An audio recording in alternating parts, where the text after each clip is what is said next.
Cat goes to the litter box, does his own shit, covers it up with his paws. A cat will get in the middle of the living room and clean himself, lick every part of his body. Cats are deep. Plus, you throw a stick out in the yard, the dog will get it, bring it back, expect you to pet him. Throw a stick out in the yard, you got a cat. Cat will look at you and say, if you bought that stick, you better go get it. So like having a dog is fine, but we got to put them in their proper place. I have a problem with hip hop because before hip hop came along, and Paul and the best, and then Gomer can attest to this, we refer to each other as cats. We didn't refer to each other as dogs. Hip hop has changed the narrative from cat to dog. Yo, that's my dog. That's my dog. Yo. No, we didn't say that. We see a guy playing basketball, we say that cat can play some ball. A guy on horn playing piano, man, that cat can blow, he can blow that horn. It was what, and see, our big statue, when you talk about black folks, we're talking about the Sphinx. The Sphinx is our big statue. And that's the body of a cat, a big lion, and the face of a pharaoh. When you look at the big statue that the Europeans have created, it's Remus and Romulus sucking the tit of a dog.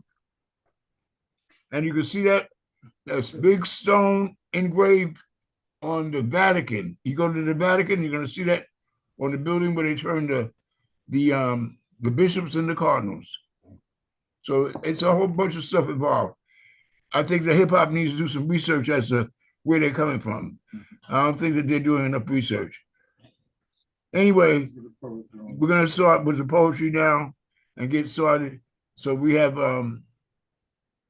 let's see, Janelle, you were here first, right? Chanel was here first. All right. Well, since I mentioned Janelle, all right, in between the sips of coffee, what do you drink? Coffee, Janelle? You're muted. I can't hear you. 1 minute. Yes, I'm There we drinking go. coffee. Sorry about that. I am trying talking about Jamila or Chanel? Because you saying Janelle. I said Janelle. Okay, I'm Jamila and she's Chanel. I think you might have. Well, then you know what? I messed up. It's Jamila. All right, and then that's me. And yes, I'm drinking coffee. And what are you drinking, Jamila? I'm drinking coffee. I need a little boost. I've been sick all weekend, so now I'm trying to, So coffee gives you energy? I just like the taste of it. It just feels good. It tastes good. It's warm, a nice little vibe. I'm a coffee girl for sure. But I have a paper to write too because I'm in school for my master's right now. So I'm kind of like preparing and typing the paper and listening. And I wanted to be in tune today. So I was like, I got to be there. It's been a while. Have you ever tried cocaine? Yes. Because one time, never again. And it's so funny you say that because the poem that I'm going to do today, and I got the text from Queen, she was like, it's about God. So I didn't have time because I was on my way this morning to church when I got the reminder because I wasn't at the last one. So I'm like, I have a poem and it's called Addicted, but it's kind of dual. So it's about drugs, but it's about God. So when you said that, we're kind of on the same page. So that'll work. That was the ancestors guiding my tongue, honey. Absolutely. It always is. You're always on it. Always. Go to your piece. Go, Jamila. All right. So this is called Addicted. It says, hello, my name is Jamila and I'm an addict. You see, I want God to be the morphine in my brain, the stimulation of sex, the food I crave, the gambling of checks. I want to be addicted to God, not to the lust of an unwanted love, nor to personal attention or affirmations from other people. You see, I don't need no Sean, John, DKNY, or Abercrombie to make me who I am, see. Your car may be fly, and that spliff got you high, and that hit of cocaine felt so good. It made you want to cry. That numbness and dumbness you feel when you take that shot and pop that grot and shoot up that liquid snot is shutting down your brains and clogging up your veins, all for an artificial emotional gain. Covering and hiding those old wounds with tape. seeking pleasure where a void in your life has been placed. You stay laced, but not embraced because you don't know how to deal, feel, or heal. And that's for real. So chill. That wet, them cigarettes, them dice on the corner at night, CeeLo, casino, bingo. All addictions in plight. Get money. Hey, come on, y'all. Get money. Yeah, that's addiction, especially when you sacrifice your life to get it. Putting other things before your fate, yet you still can't explain how you got there or why you're staying. Lying to cover up a lie, dying while you're trying to die, crying and can't figure out why, but not having the willpower or the strength or the decency to let it go, to get up and walk away, or just say no. Addiction, calling on God on those lowest moments of your life. Y'all know those old familiar words. Lord, if you just let me live through this, I'll never do it again. But 2 weeks later, you still sexing, you still pill popping, you still drinking and bar hopping because you're addicted. Addiction can't get sober, a continual hangover, headaches, tremors, involuntary body odors.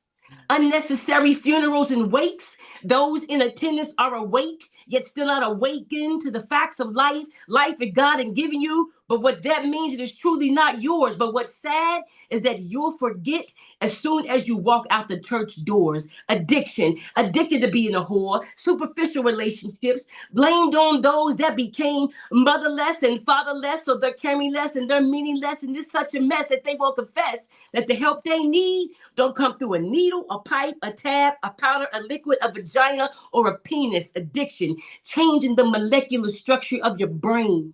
Got you looking like a scientific rat experiencing shock therapy, enduring painful circumstances to get that fix. It's called conditioning, addiction.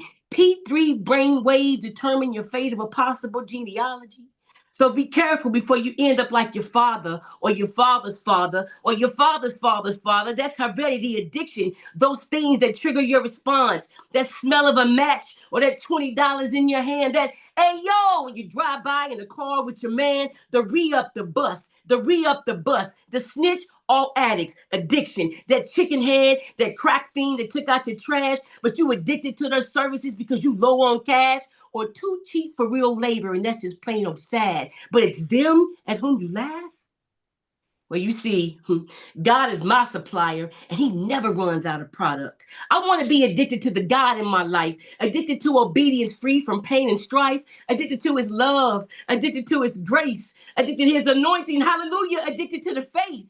I want to be hung over with his peace as I withdraw from the wilds of the world. I'm addicted to revelation, so now my blind eyes see. I'm addicted to his faith, which has set me free. I want to be a fiend for his word. I want to pass wisdom around, rolled up in Bible papers. Smoking experience with no vapors, drinking his blood for redemptions, baptized to show the world I'm addicted. I'm addicted to his faithfulness. I'm addicted to his dreams. I'm a living testimony that this addiction don't cost a thing. Well, now, my new 12-step program has been reduced to 10. 10 holy commandments, that is, ones that will determine in which place that I'll end. And it is now for Jesus Christ that I live.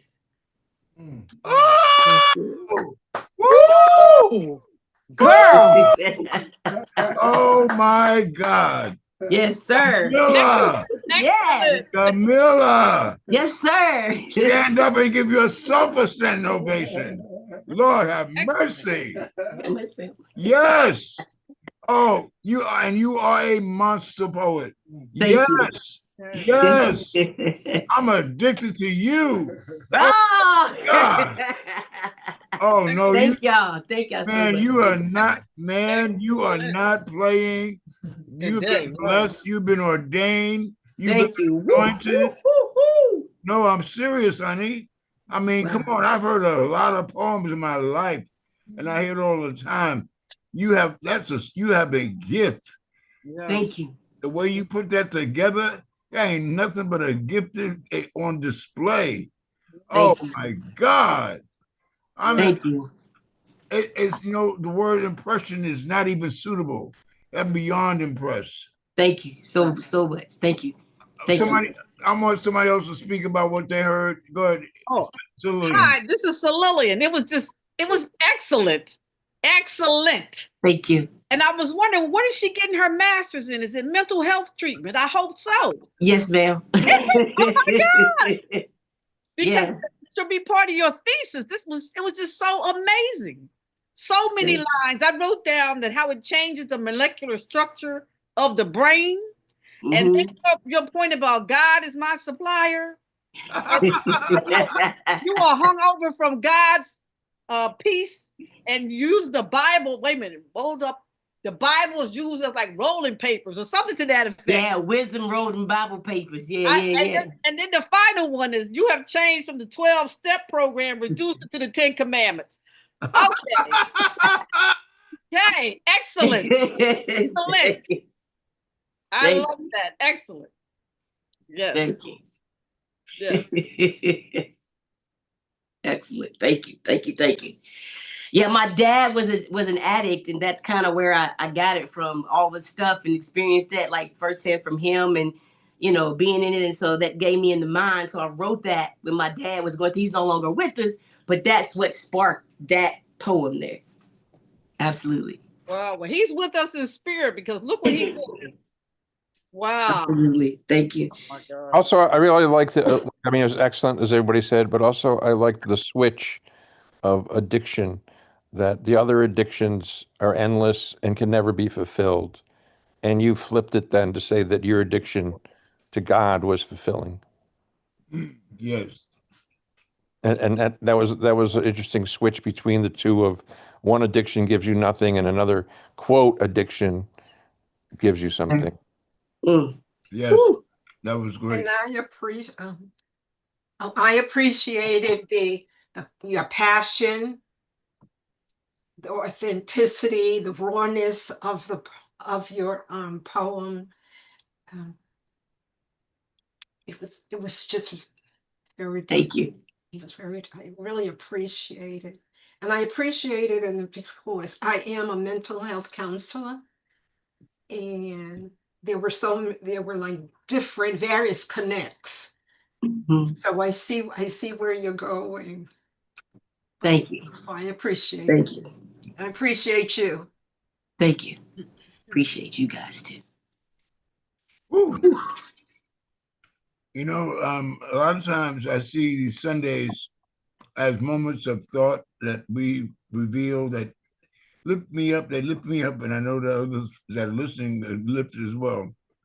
But when I hear something as tremendous as what you just did, Jamila, it makes me realize not only there's a need for this, but this is also a calling, because it is. And each one of us has something to share and offer, and you just made it clear that the heart of us is very much alive. I mean, I could feel the pulse of your work and your love for your people.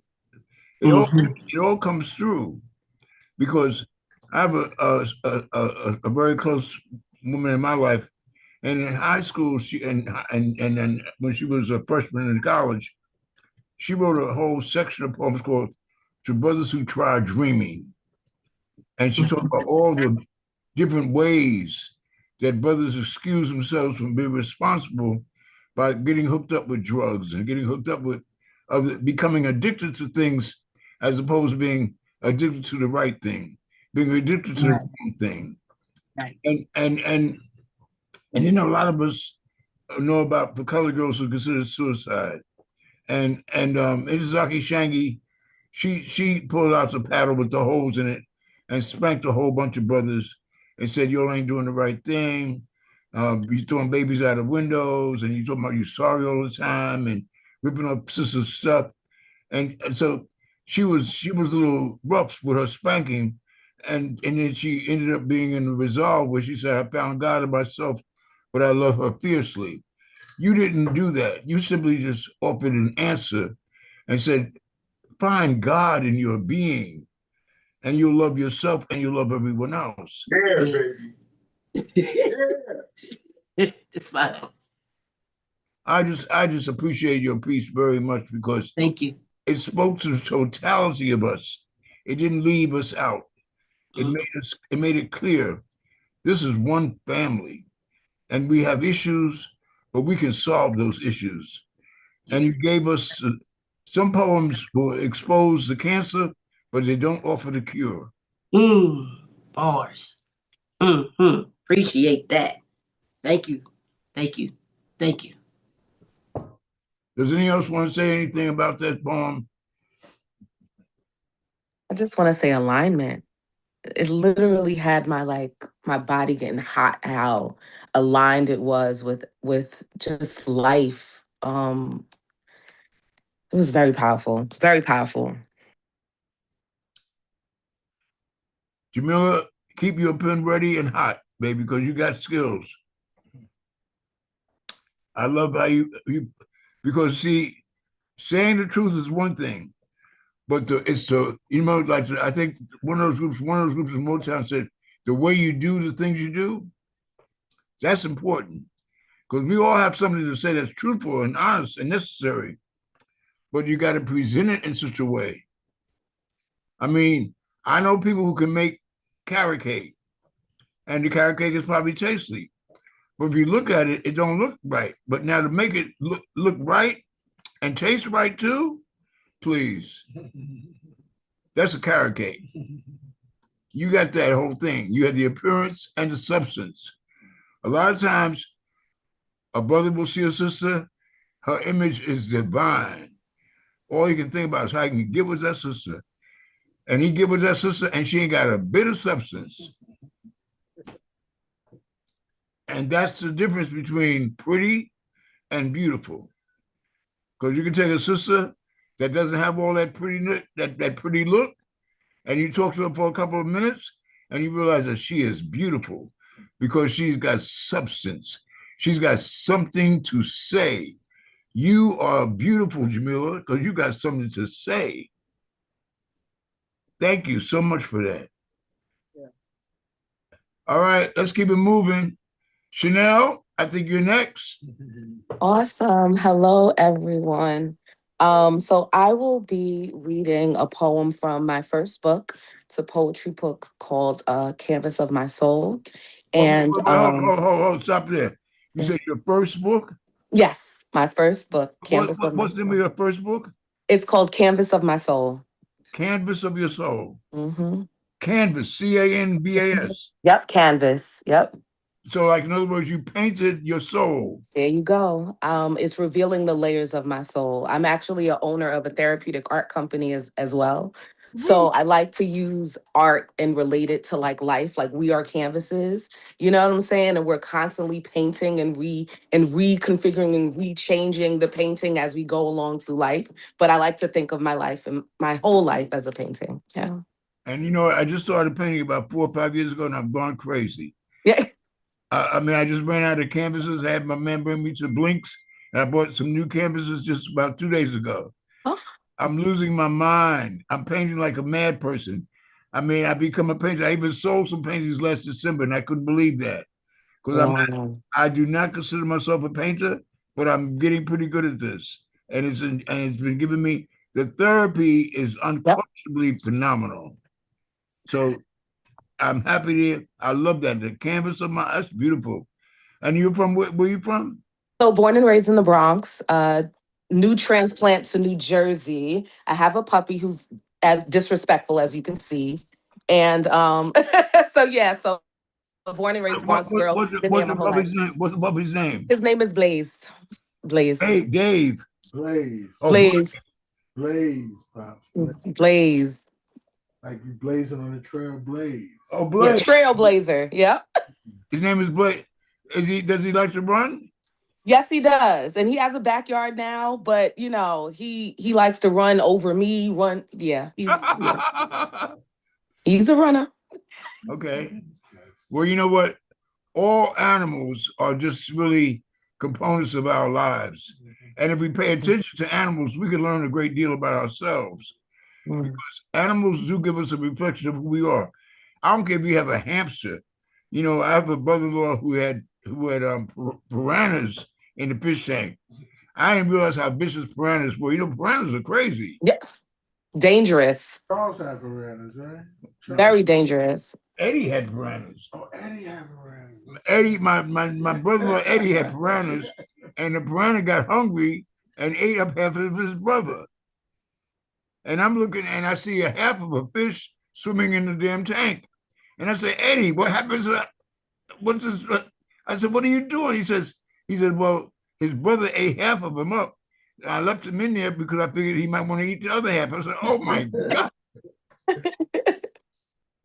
It was, I couldn't believe, first of all, piranha is going to eat you up. Piranhas are deep. Mm-hmm. I couldn't understand that. I would want nobody to eat half of me and leave the rest of me running around. You're going to eat me up, eat all of me. Right, exactly. Might as well finish. Do me right. Oh, man. You have movies about piranhas and how they just eat the people's flesh. Ooh, piranhas are vicious animals, man. And they're flesh eaters. Yes, they are. Wow. Anyway, go ahead and do your piece, baby. All right. So the name of this poem, and I mentioned alignment, right? The name of this poem is called A Drink with God, A Philosopher's Cup. Ooh. I had a drink with God once, not in a church, not at an altar, but in the quiet between heartbeats, where the soul goes to negotiate its freedom. He sat in the corner unmoved as if he had been there since the first drop of light that touched chaos. His eyes, galaxies, his silence, instruction. Sit, he said, and the chair groaned like old wood remembering its purpose. Before me, a cup, not gold, not jeweled, just a vessel, simple, human, cracked, like me. He pushed it forward, drink. And I, the girl who once drank to disappear, the woman who sipped forgetfulness like scripture, hesitated. What is it? I asked. He smiled. Truth. My hands shook as if I left. It shimmered like wine, but not like water, but something ancient, as if light itself had melted into mercury. The first sip tasted like memory, the next like surrender. By the third, I could taste myself, the rawness of my own becoming, the ache of becoming reborn without dying. The room bent inwards, the walls became mirrors, mirrors became rivers. My reflection split into every version of me that ever begged for love, the child, the drunk, the dreamer, all of us, kneeling, reaching, thirsty. Why me? I whispered. Because, he said, you kept drinking from empty cups, calling it living. The weight of that truth cracked something open inside of me. I wanted to cry, but even my tears felt holy. Baptisms without water. God leaned forward, placed his hands over mine, and the cup refilled itself. This, he said, is not the wine for forgetting. It's the water of remembering. Drink it until you recall who you were before the world named you broken. And I drank deep, steady, shaken, until grace ran down my chin like honey. When I looked again, the room was gone. Only light remained, spilling over the table, saturating the cracks in the cup. I realized then he had never poured anything into it. The drink was already inside of me. I was the vessel. I was the offering. I was the cup, and I was full. Oh my God, what is going on today? Stop. We got Open house is Wow. closed. Yes. Open house is closed. Ah. Yes. Open house is closed. It's Okay. the open house. The open house. We can all go home now. We can all go home now. That was in. That's it, y'all. That's it. I can't take this. I can't take it. what the hell is going on? Yes. Fire. Yes. Oh my gosh. We got Love it. Jamila and we got Chanel. Chanel, you Let's go. Jamila had silver bullets, and you come out with platinum and gold bullets. Oh my God. My God. Fire in the house. Woo. Oh. Man. This is what I think should happen. This is Solilian.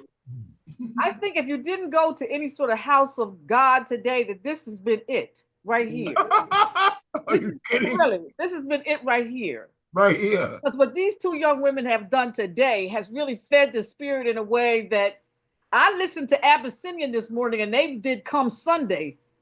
Mahalia Jackson's Come Sunday, but this right here is Come Sunday and Monday. I just thank you both.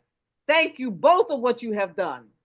And this, I take notes when I'm listening to the poem. So my notes for you are when you said you used to drink and to disappear, but then you began to drink when the first sip was memory, the second sip was surrender. Then you realized you were drinking from an empty cup and calling it living. Oh my God. That line, drinking from an empty cup and calling it living. Okay, and now we said the cup refilled itself with the water of remembering. Okay, hallelujah, amen, and ashe. There you go.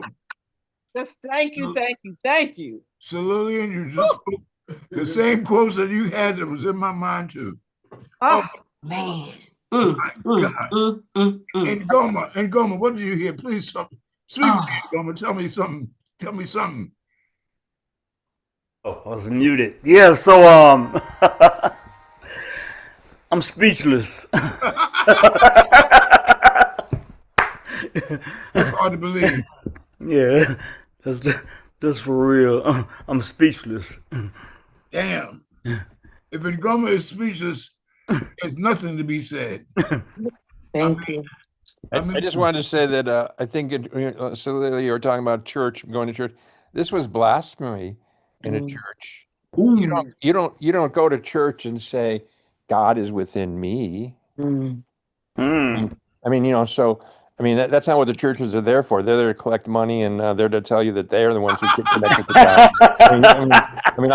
I don't want to bring that up or go, but I mean, that whole piece was just kind of like, okay, I'm sitting in a bar drinking with God, and wait a minute, okay, what's the drink? Oh, the drink is truth. Oh, and then oh no, I'm the glass, I'm the vessel.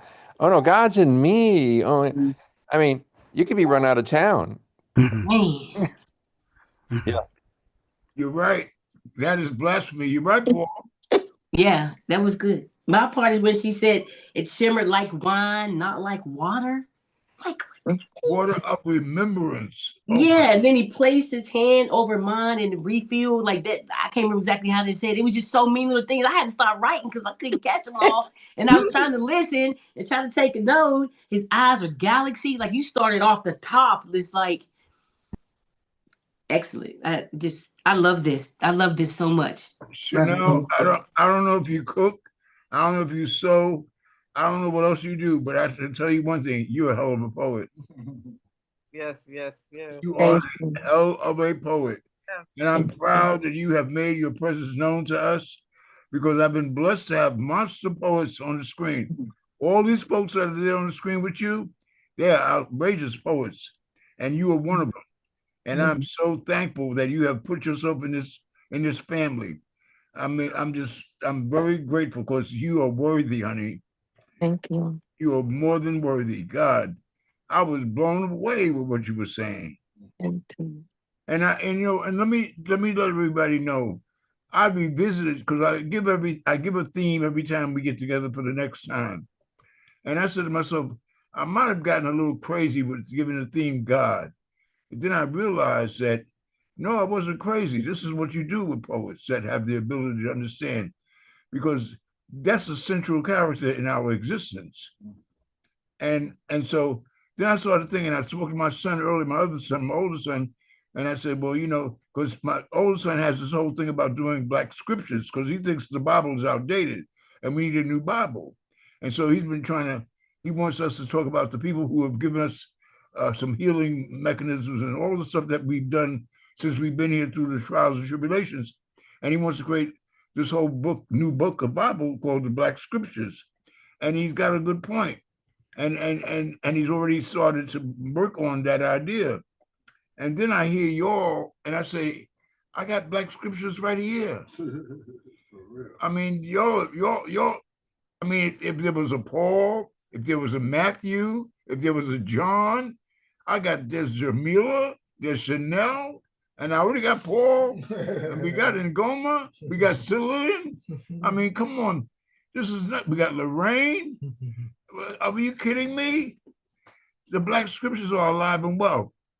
I tell people, Words only come to life when there's action behind it. They don't, otherwise they're dead. The dictionary is full of dead language. Every word in the dictionary is dead until you put activity behind those words. You have taken these themes that I project. It's just a theme. The theme doesn't mean jack until you'll jump on it and give me your take on whatever the theme was. And it makes me feel like I'm some kind of a weird genius because y'all make me look good by producing stuff that's off the chain. And then and then as I speak, who appears on the screen? A brother named Rain. And that's his tag, rain. And we know what we need. We need rain. You can't have a crop without rain. You can't have jack. Life is nothing but a drought without rain. And this brother is Rainmaker. He brings down the rain. His poetry is ridiculous. Oh, Rain just joined? Yeah, Rain showed up wearing his hoodie and stuff. Hey, Pop, how are you doing? I'm blessed, Rain. And you showed up at the right time. Then we got another brother shows up, D-Rod, the poet. What's up, D-Rod? Peace and blessings, King. I just want to say peace to everybody. Shout out from Tampa Bay, Florida, and peace to the world, man. Thank you so much for all that you do. And I got the chance to meet a couple brothers up in New York this past week who had a chance to come by and see you and definitely build with you. And your impact is definitely being felt through the generations, and I appreciate you for it. Well, I appreciate you for appreciating me. But the fact is, let me tell you something. You just missed two giants. One named Jamila and one named Chanel. And we got another giant in the waiting, and his name is Maze. I know what, this is a giant ball. That's all I know.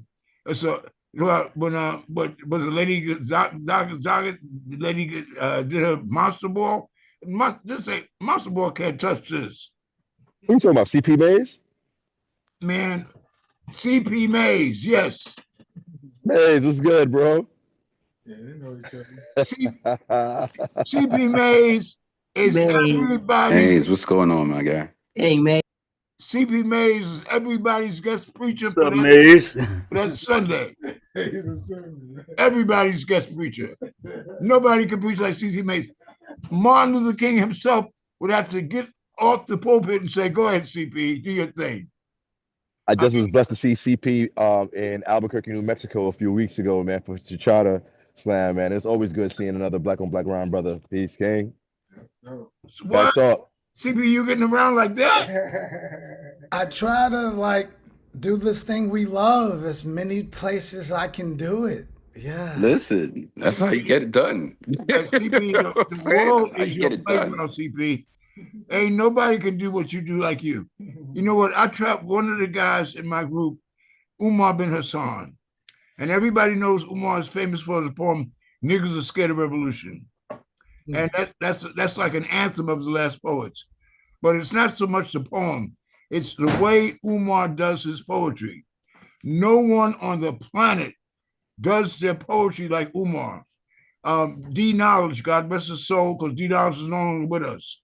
I think he was also Dr. Gilbert, and he passed away. I passed away a couple of years ago. Anyway, whenever he talks about the poetry of the 60s, he always would imitate a sound that he thought was representative of the poets of the 60s. And their imitation was always Umar bin Hassan, because Umar's voice was like a trumpet. And a lot of people don't know this, but Umar's father played the trumpet. Umar hated his father because his father abused his mother. Umar wants to kill his father because of the abuse that he bestowed upon his mom. And his mother stopped him from killing his father because of it. Because he had an axe and he was getting ready to chop his father's head off. His mother stopped him. And I told Umar, I said, sometimes when we hate someone, we become that which we hate. I said, your voice is your father's trumpet. And he sat in my house and he cried like a baby because he knew I was telling the truth. And his style, if anybody ever heard Umar do his poetry, you would hear, it was like listening to Miles Davis do poetry verbally. Oof. Oof. So we're talking about the beat goes on. You know, the life of us with all the oppression, all the stuff we've been through, has done nothing but make diamonds out of all of us. You know, they say pressure creates diamonds. We are a jewel box, and we need to capitalize on the jewelry that we have created amongst ourselves and be appreciative and feel secure in the jewel that you shine. And if we could do that, nothing could stop you from moving towards tomorrow. Tomorrow is yours for the uptake. It's yours. And we need to recognize that. I mean, in a way, I'm almost in line with my son. I have a son named Evan, and he loves the idea that Trump is the president. And I said, what's wrong with you? You're crazy. But he said, Pops, he will reveal to us everything we need to know. And he's absolutely right. Because Trump is sick. And last night somebody tried to kill him at the conference in DC. Everything is fake. And he said that he said we got sick people here, deranged. He's a sick person. He's deranged. Doesn't he know? That was his reflection trying to kill himself. And he doesn't see that. He can't see it. And he's got followers that believe that he's all right. Trump is not all right. You attacked Iran on some bullshit. Iran had no plans to attack America, but you attacked them. Now you've got innocent people who have died. You got soldiers who are being killed because of your desire to have war. And you were not even in the Vietnamese war. You stayed away from that. You're not a soldier. You're not into that shit. But he's a deranged character. And America, in its desperation to have a certain character that they thought would be cool, whatever their philosophy was, they put this guy in office 2 times. Not once, but twice. Let's keep it going. Oh my God! I think Trump is on some wag the dog shit. I think somebody else is telling him what to do. No, you're right. Yeah. You're right. And Israel is a tail that's wagging the dog. Yeah. Because that guy in Israel is still complaining about what the Germans did to the Jews back in Germany.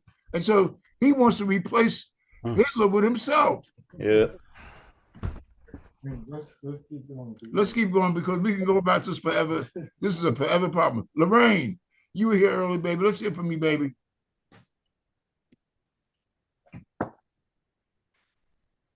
Okay, can you hear me clearly? I can hear you. Can you all hear her? Or do I need to turn up the volume? Oh, you're good. No, you're good. You're good. You're good. Okay. Go ahead. Do your thing. Okay. Daughter of ancient blood, bone, and spirit. I carry the bones, blood, and spirits of my ancient ancestors. I was born eating their sorrow, tears, joy, strength, and courage. I am the warrior living within their hopes and dreams, the one whose tongue summons thunder, the one holding memory, the one refusing my captor's death and guard. I am the descendant of civilization's beginning, the truth refusing burial. I call on the wisdom of my ancestors always, and on days and nights when there is no internal rest, I tell them, I am not at peace, living in 2 heads, in 2 conflicting worlds. I am one of the stolen, spending her lifetime seeking my one true head. They listen closely and tell me, we must pray. Spirit brings me to the water where I meet with those long gone, the ones whose spirits fill the oceans and me with holy prayers of thanksgiving and the unrelenting will to go on. We offer prayers dedicated to the holy ones, speak of honor, sacred earth, wind, water, sky, the cleansing power of fire in life. This is how we love and birth generations. Daughter of ancients, you must live, they tell me. How else will future descendants know and survive? You are a drum. You must hold and tell our stories. I raise my heart to sky and water, planting my oath. I come before the gods of my ancient ancestors, humbled on bended knee. My prayers are for the healing of generational trauma and terror. I pray for evil's end, the healing and cleansing for those born to hatred without souls and spirit, those trespassing against your universe, humankind, and creation. Holy ones, hear your daughter's prayer and grant mercy. Oh my God. Woo! Whoa. You know, Lorraine, that was nothing but a healing salve. You just massaged our souls with a blessing. Yes. Oh my God, that was healing. What you said, everything you said, it was a healing moment. Thank you. Lorraine, wow. Thank you. No, and I think that's who you are. Thank I mean, that's what I got from the poem, that you are concerned about the life that you see. You have come to realize that life is sacred and should be treated as such. A lot of people see life as just collateral damage. They don't see the sacredness. You express the sacredness of life in that poem, from what I took from it. That's what I got from it. Thank you. Thank you. Did anybody else hear something that they want to share with us? Go ahead. I did. I think CP Mays typed it in, and I had said the same thing too. The truth refusing burial. Like that was crazy. And then all like I felt the ancientness of it. I don't know why. It took me to like a place. Like I felt the history, the ancient, the water, all the things she was talking about. Like I felt like she was taking me back to a place where something began or where something started. So I appreciate that when you can go travel somewhere in the poem while somebody's talking. That's super dope. Oh, time travel is definitely a thing. Absolutely. When she said daughter of ancients, I was like, "Whew, hey, hold on." Yes. Yes. Yeah. Hi, Lorraine. Great to see you. Well, you started right in the beginning. You're talking about the ancients Mm. and the idea of contacting the people that are part of us, transforming what, this people might talk about in terms of what is God. Yes. And you went right to we brought this up before when you're in a room with people and there's two of you there, but someone says, well, there's 24 of us in the room talking. And they say, what are you talking about? And they say, well, because I'm here talking with my my ancestors, I mean. And so, that's why I think we all got transported because you took us right there of that was God, the ancestors. Yeah, I think also the mention of elements, the various elements that was like that's what God is. Right. Exactly. Yes. Mhm. You see, a lot of people discount the elements when in fact we're elements ourselves. Mhm. Because we're elements that can talk and write and make up excuses for whatever. We give ourselves a little bit more credit than what we deserve. But we're no different than the fire and the water and the air and the earth. Mhm. We just happen to have a mouth that's going to explain, so that we think we can explain our existence.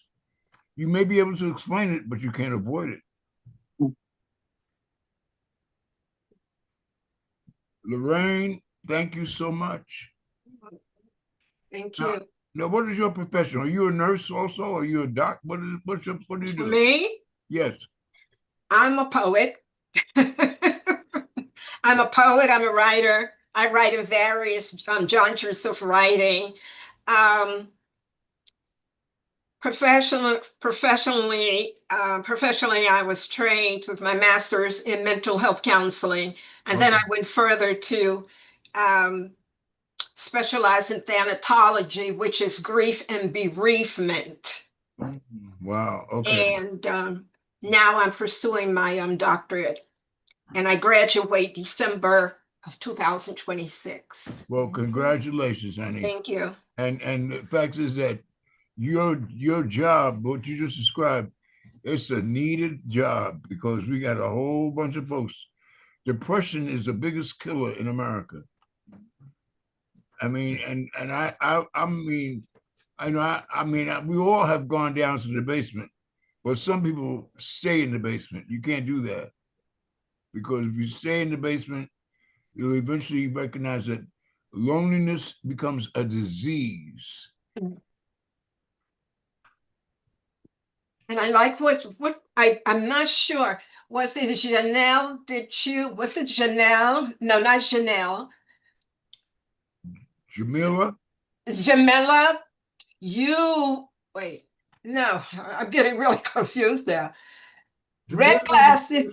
I can't Yeah, this see. is Jamila. Yeah, I'm Jamila. Okay, Yes. no, Janelle. Chanel, yes. No, Jamila, no, I'm reaching out to the one with Blaze. Is that Janelle? Yeah, that's That's Chanel. Okay. When I mentioned your poem, when I was commenting on your poem, where I said there was a connection, the mental health connection, and I like that you said you're using art as a therapeutic modality. And that's what I believe that we're all doing here today. We are, and thank you, Abiodun, for this sacred and healing community, this space. I believe that our words and our writing are cathartic and therapeutic. And what we're doing, we're using words to heal, to Yes. help in the healing of ourselves, Yes. healing of ourselves, and then it goes out. I became who I am in terms of mental health only because I knew that I needed help. Right. I knew that I needed help. I knew that my family needed help. And I knew that my community needed help. And that's what really got me involved because I grew up with everything around me and I knew what was needed. So I just wanted to, I'm going to be quiet, but I just wanted to know that I just want all of you that we're all here doing sacred work. We're all here doing work. Yes, yes, we are. And I appreciate your thanks to me, but let me tell you this is healing for me as well, because it lets me know that I'm not alone and that I have kindred spirits. And it's just a matter of there's a book called Wild Seeds, was written by Octavia Butler. I would suggest that if you have not read that book, get that book, because while everybody on this panel, everybody in the screen is a member of that book, is Wild Seed. The Wild Seeds is those folks that don't think like the crowd. They have their own ideas of what life is all about. And it's all positive, it's all productive. But you see, most folks are conformists. They're conformists. They go along with, well, like they say, people are sheep and they're waiting for a shepherd. We don't have sheep on this group. We got a bunch of shepherds. We got people who know this is the way I want to go. And they create their own path. And I love that. Sheep wait for the shepherd to say, you got to go this way or you got to go that way. And I've gotten people here, and I didn't handpick them, they picked themselves. All I know is that each one of us has an assignment. My assignment was to open the door to let those folks that needed to come in. So I appreciate the credit, but I can't take credit because I didn't decide on the folks that were going to come through the door. I simply opened the door. And that is important to me, that the door was open and available for them to come through. The folks who have come through that door have blown my mind. And they've also taught me a lot of stuff. Now, there's some people who I've learned from before the door was even open. And Gomez, one of those folks. And Gomez, one of those folks he is an icon without ever saying that. He would probably never use that word to refer to him. But the man plays every instrument anything that he holds in his hand, he can play. I mean, the violin, the thing they call it, the didgeridoo, which has got another name I can't remember. And then he's a poet. And he just does a bunch of things. And then there's Rain. Rain is a super poet. I mean, he gave us a whole piece that Afrikaans loves where he gives a bullet some kind of feeling. Who gives a bullet feelings? I mean, a bullet is an instrument of death. And he says, how did the bullet feel when it pierced your body? I mean, he goes through a whole internal idea of what the bullet did to your whole existence. And that the bullet didn't appreciate doing what he did, but he had to do what he does. And Rain gives credit and credence to that. And then we got C.P. Mays, and he gives you the gospel. He makes it clear you are a spiritual entity who sits on the pulpit of God's love. And he expresses that as only a God can. He does that. I mean, we have a special crew of people here. Folks. We got Farrell just joined and Al B just joined. So I'm gonna keep it moving. I'm gonna get too carried away because thank you so much, Lorraine. Thank you so much. And just thank you. Let's keep it moving. Let's see. And Goma, let's hear from you, baby. So I have to bring my toys with me. Of course. This is although this is round, what is the that? one you see is straight, but look at that. What is that? What is Europeans call it a didgeridoo. The Aborigines say it's not a didgeridoo. They say it's a yidaki. And they say, but that was curved. That's the same thing. But the same thing, but it's round. Wow. But they say it's a yidaki, and we use it also because it's a sound instrument and it opens chakras. Right. You dig? So I'm gonna kick it and then I'm gonna spit this poem. The poem is a poem that's in my book. I Didn't Come Here to Tap Dance. It's called New Millennium Dream. Okay.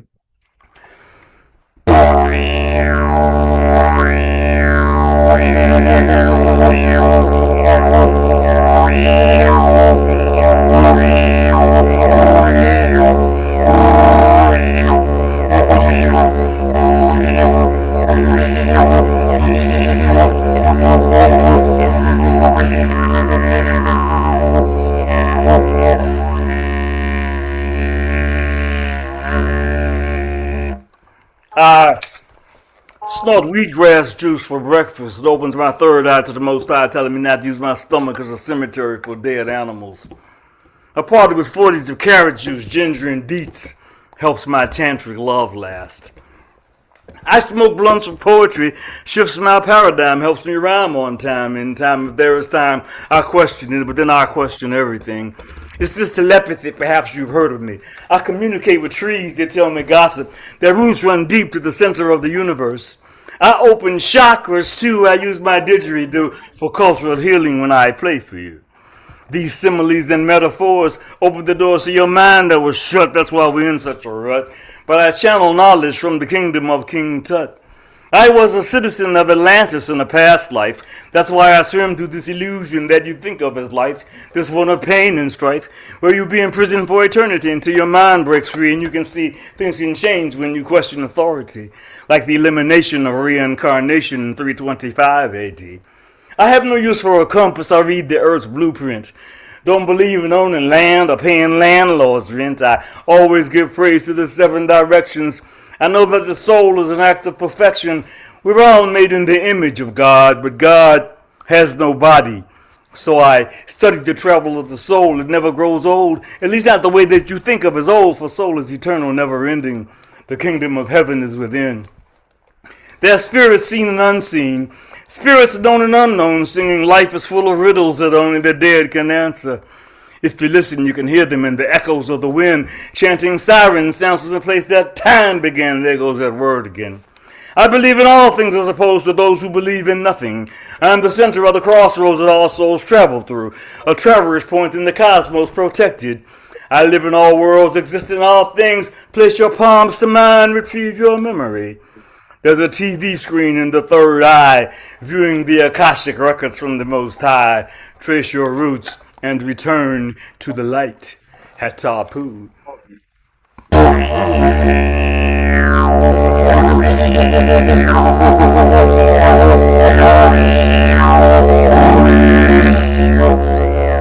Oh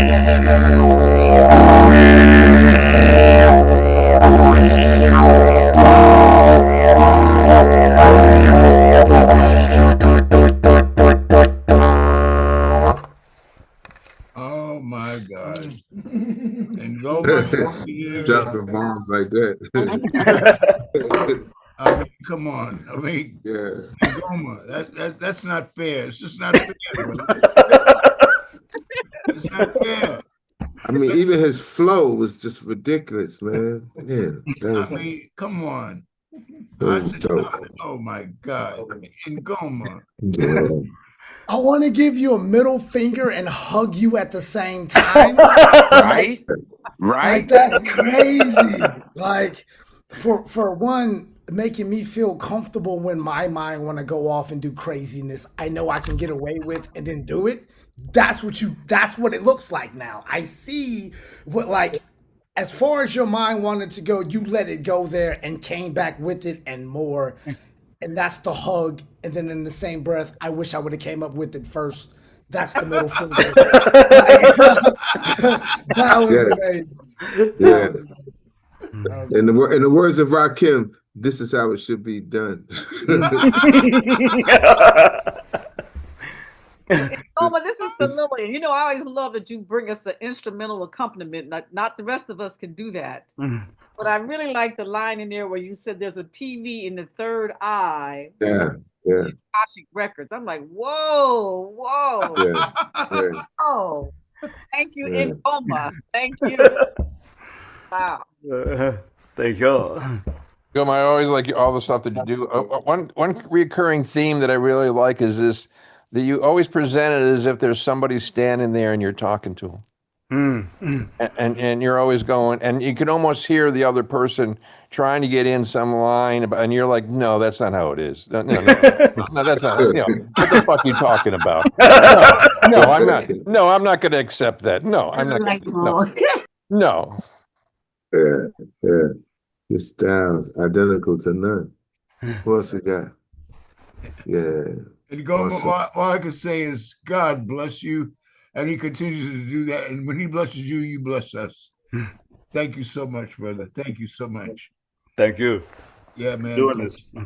No, man, you are a treasure. You are one of our super treasures from now and forever, brother. When you move to the next neighborhood, trust me, we will remember the house that you lived in, for real. You have done that for us. Thank you. I mean, there's they say, well, certain folks are cut from a certain cloth and they can't reproduce that pattern. You're one of those folks. There won't be any more in Gomez. We may have some folks that have some hint of who we were and an idea, but they can't replace you. You're a special brother. And I'm just happy that we've become brothers in this lifetime. So when you kind of set it off, you know, because I started listening to you back before I started writing. I said, yeah, I want to be like him. I'm gonna do that. Circle. That's how that goes, though. That's how that go. Listen, man, we all ride on the shoulders of somebody else. You know, I came off because somebody did something. You know, you all would be shocked to know when I first came to Harlem, I felt so insecure. There were brothers around me who were quoting books, man, I never even heard of. I mean, brothers would say, well, you know what Chancellor Williams said in The Destruction of the Black Civilization on page 235? I never heard of Chancellor Williams' book. You know what Frantz Fanon said in Birth of the Earth on page 190? I never heard of who was Frantz Fanon? They were quoting these guys like that was breakfast cereal for them. I had no idea who these people were. I miss those days. I read more books to be a revolutionary poet than I ever read to be a student in any school. That is true. Just because I wanted to hang out. These guys were having conversations and quoting books that I didn't know about. Harold Cruz's Crisis of the Negro Intellectual. I knew it was a book called The Crisis of the Negro Intellectual. Come on, are you kidding me? Moon 2. I didn't know what no Moon 2. Get the hell out of here. I mean, so when we have this The wisdom and the knowledge that we have is unspeakable, and we continue to be wise. We continue to share that wisdom. And the poet has. This is why right now I'm saying to all my hip hop artists, all my rappers, yes, they don't want. No, they're not going to teach you no Black history in school. They made that clear. We don't want you to learn no shit in school about who y'all did. We don't about the Empire, Songhai, Mali, and Ghana. What? No, the rappers should be killing it. The rappers should be talking about all that stuff. Let's talk about Mansa Musa being the richest man on the planet. Yes, he ate out of gold plates because he had gold like that. Yes, let's talk about that. You can get funky and sassy and all that stuff and talk about, give us some information. But like my son Pharaoh, who's online with us, he did a piece where he talked about ice, and every line he said began with ICE. And some folks, some kids at the end of the thing come to say, wow, man, you got a big brain. You first no, I read the dictionary. Damn it. I mean, like nobody reads the dictionary, nobody reads. Malcolm read the dictionary so that he would have command of the language. But Malcolm didn't abuse the language. I don't think we ever heard Malcolm use a word that had more than 3 syllables. But if somebody was interviewing Malcolm and they used some big old words, he would kill you because he knew the word. But he didn't have to throw that in your face. Like Muhammad Ali. I love Muhammad Ali because he was a simple brother. And Harold Cosell was the guy that was assigned to him. And he would say crazy stuff like, well, why are you so truculent tonight, champ? Ali didn't know what truculent meant. And he said, Harold Cosell, I don't know what that word means, but if it's good, I'll be that. If it's not, I'm not that. Common sense. I love that. No, we have a whole group of people who are in need. They have a yearning to know who they are and to grow and to be as beautiful as they can be. They won't ask, they will not seek that. Soon you gotta Somebody's got to mute. Soon you gotta mute because you and you and Ngoma in the same space. The bottom line is that our mission is very vital at this moment in time. We got like a bunch of people on. We gotta get. Let's keep it moving. All right, let me keep going. All right, now let's see who else was here. Paul, come on, man. Yeah, sure. I'll follow Ngoma. I mean, what the hell?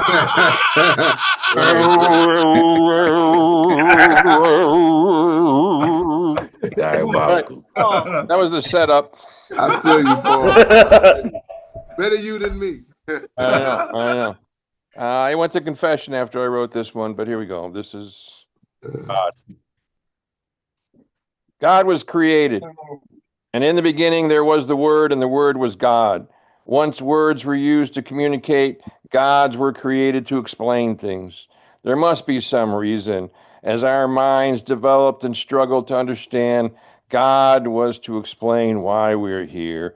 God was created to control. God was created to blind us of God looking at us in the mirror. God is with you in the woods. You float on God in the ocean. God is not for sale. God is not here to punish you. God doesn't grant wishes. God doesn't have a warehouse of goods that you receive. God doesn't ask for money. God is not always found in churches. God doesn't ask you to kill others. All the names for God are all the same God. God doesn't sell t-shirts. You can ask God for guidance. Are you quiet enough to hear it? God doesn't make decisions for you. You do. God isn't telling Santa that you were good.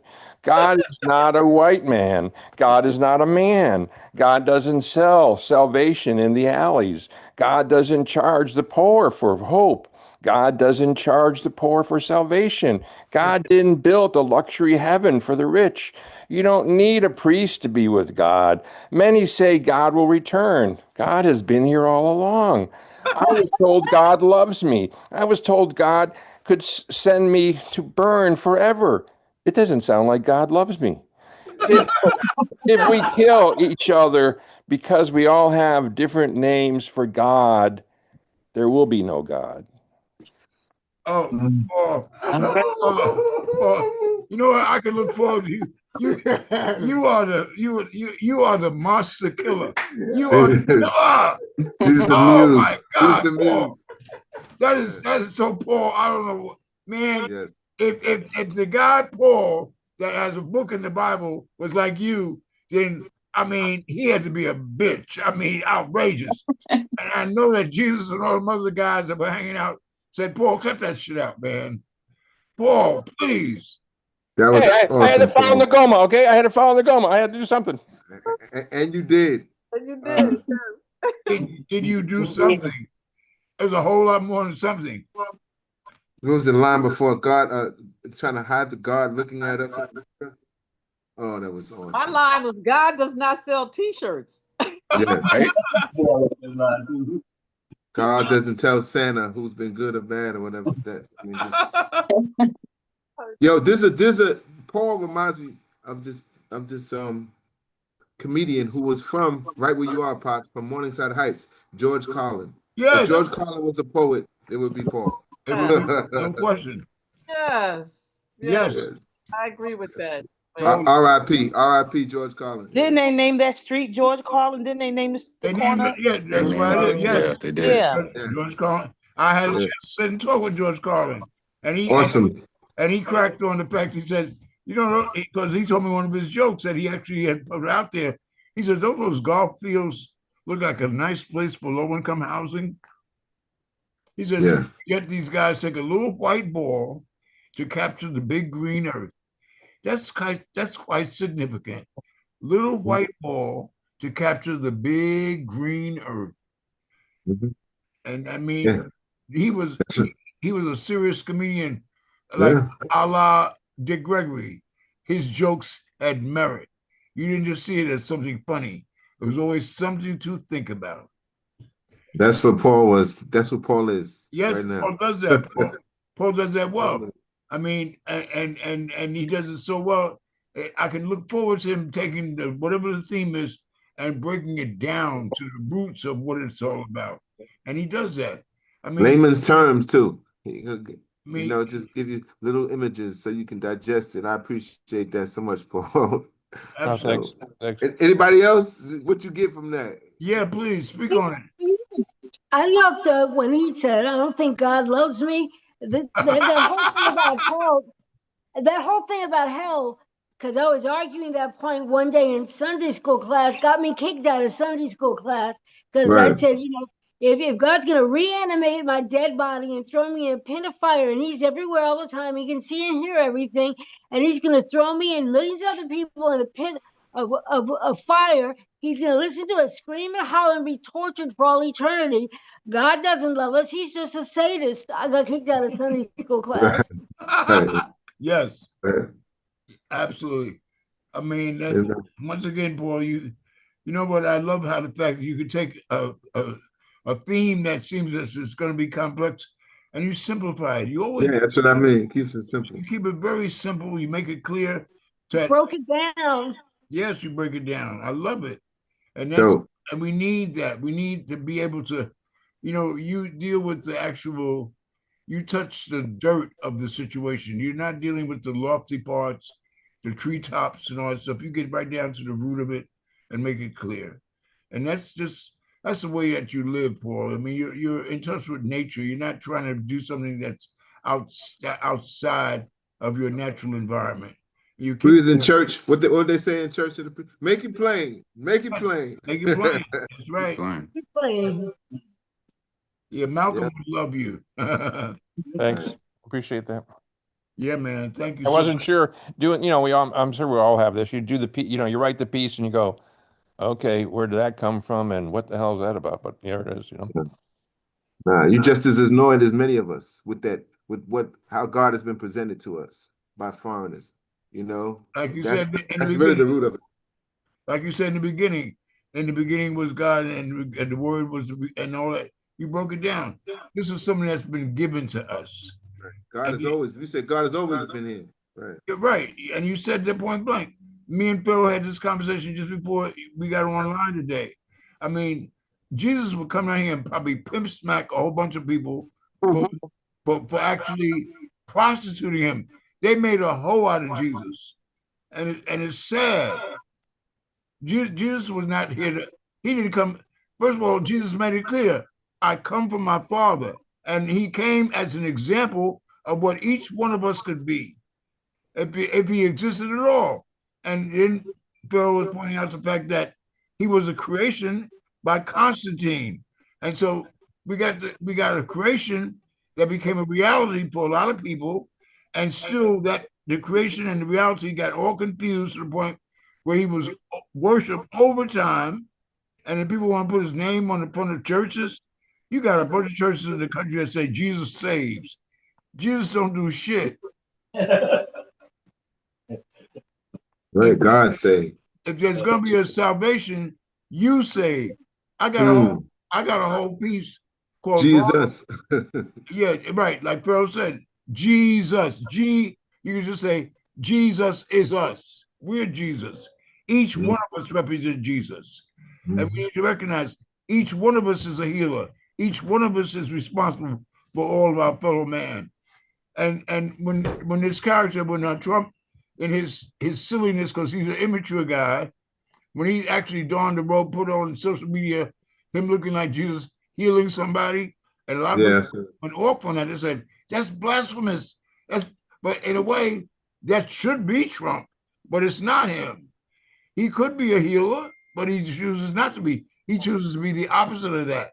So he's making a buffoonery of himself by saying something that he's not. But he's just a liar, and we know that, and we've come to recognize his lies. Some people appreciate his lies, and some people don't. D-Rod has his hand up. He raised his hand. Okay, yeah. Haki said Jesus says green stamps. Yeah,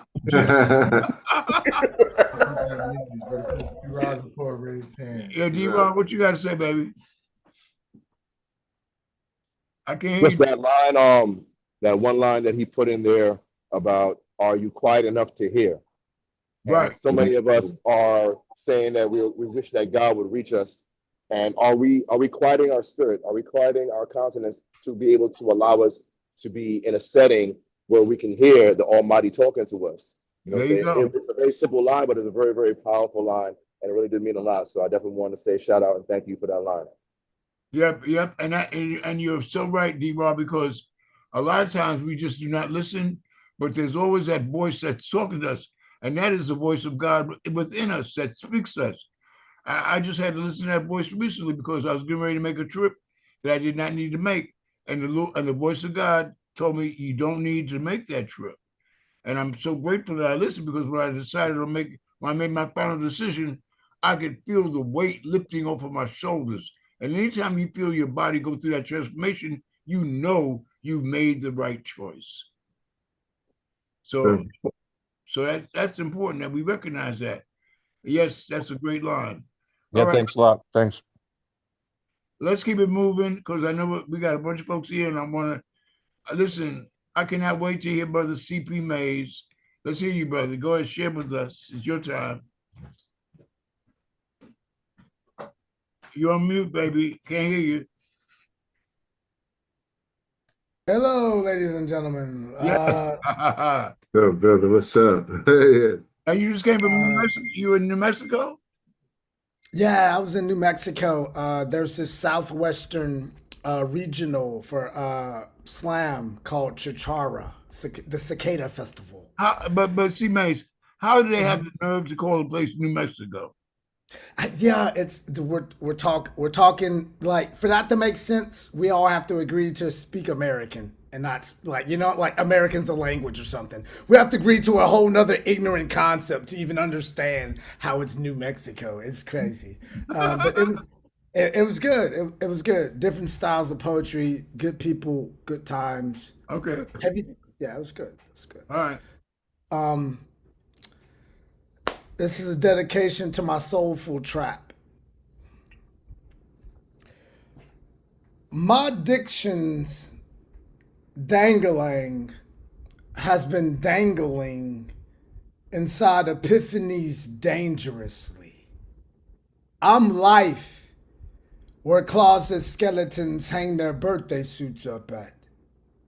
Proud you would be fashioned from within this. My walk-in closet is a club where my skeletons, my friends' skeletons, party like rock stars on standby, death frowning at my fashionably late always. I plan on being caught off guard and an off the clearance rack smile that looks a lot like sincerely, it's okay, stranger. No one living alive has been successfully living in the lies that they sell themselves. So daddy, don't wait for me, pops, just promise me, father, when you bump into Jesus, ask him where you can find his favorite wine cellar, and I promise you, I'll be the well-tailored kid in the three-piece suited hangover, rocking a vintage cracked halo, still barely being held together with duct tape, and the last few authentic smiles I seen right before they closed the casket on me. Tell my wife to bury me with some whiskey, some writing prompts, one of her favorite wind chimes, and a wine corkscrew, and I'll see you there later, pops, because truth be told, these palms stay patting down these pockets like they're trying to calm down my poverty. Can't find my chapstick for my lip service cracks, smiles every time karma swung at me, flinch, never. I feel alive when I'm locked up, locked-eyed, a lie, locked within every one of my regrets is karma, dancing around the living room, left in my lungs, wearing nothing but her mother's last heartbeat, tattooed on her forearm, in a t-shirt with no panties on. Desperately, she knows I need to know what God's honest truth looks like when there's nothing human left to hide behind. There are monsters begging miracles to get God naked on my tongue. Early on, in every anywhere bar, any and every time I ever chose the right cup to pour all of my heart into, it always came on the rocks. Dear Creator, these butterflies in my stomach desperately need to know what all of our God's seasoned myths taste like. This lava, lava on my tongue, y'all, it tastes like leftover dirty holy water left over boiling on stove overnight, late night, last night. Somebody tell my sins to sit heaven the hell down and let me and my metaphors cook. I am hungry, and winter's always coming, my friend. And I'm so not so sorry that my sins are so stop sign fine, and my depression is not my lowercase God, and that's a lie. And my lowercase God wants me to ask yours to be honest with yours, and don't force me to slide Lucifer into semi, reload my magazine full of Messiah and manna, and kill everything not hallelujahing. Is it your job? Is that your lowercase God? What if heaven is just really a well-designed escape room? I'm a life where closet skeletons hang their birthday suits up at. Is Jesus your insecurities brand name that you can't hold on to? I love you. I'm life where closet skeletons hang there. Every book in the Bible were written by men. So someone tell the book of Genesis to stop goddamn gaslighting Eve. I'm life, where claws and skeletons hang their birthday suits up at birth. I am from the very same stuff that birthed the stars. And this is not up for debate. My diction's dangling has been dangling inside epiphanies dangerously. I'm life, where closet skeletons hang their birthday suits up at. And proud you would be if you were fashioned from within this poem. Oh my God. CP, you need Oh counseling. my God. He needs I think therapy. so. Jesus. I think so. Oh my God. Dude. Dope. Yeah. CP Mays. CP, are you wearing your T'Challa shirt right now? Huh? Are you wearing your T'Challa shirt right now? It just so happens I'm wearing it right now. It just so happens I'm wearing it right now. Yeah, it just so happens I'm wearing it right now. Underneath my hoodie, I'm wearing my T'Challa shirt right now, brother. No lie. Right. Salute. Now, that poem was so full, and you everywhere you went, you brought us back. You kept on the theme, and just where you went, but you brought us right back, and just so many images. I mean, so many. What I love about your work and how you deliver it is literally everyone holds their breath. Bars. Right? Like it is almost like you take all the oxygen and it's like, okay, I am controlling your breathing because you're gonna hear me right now. Yes. Uh-huh. You know what I mean? There's a gravity to your work that does that for people. And that I don't even think you realize that. You know what I'm saying? But every time I've heard you, I was like, how? Wait, I did not breathe the entire time this man was speaking. Yeah. You No, know? you have a way of cutting through the atmosphere entirely. Absolutely. Yeah, he does something to my whole body. Like it's like a tingle or something every single time. You were so perfect, Rain, when you said that. It's like you do start breathing in a minute. Like it's just so much.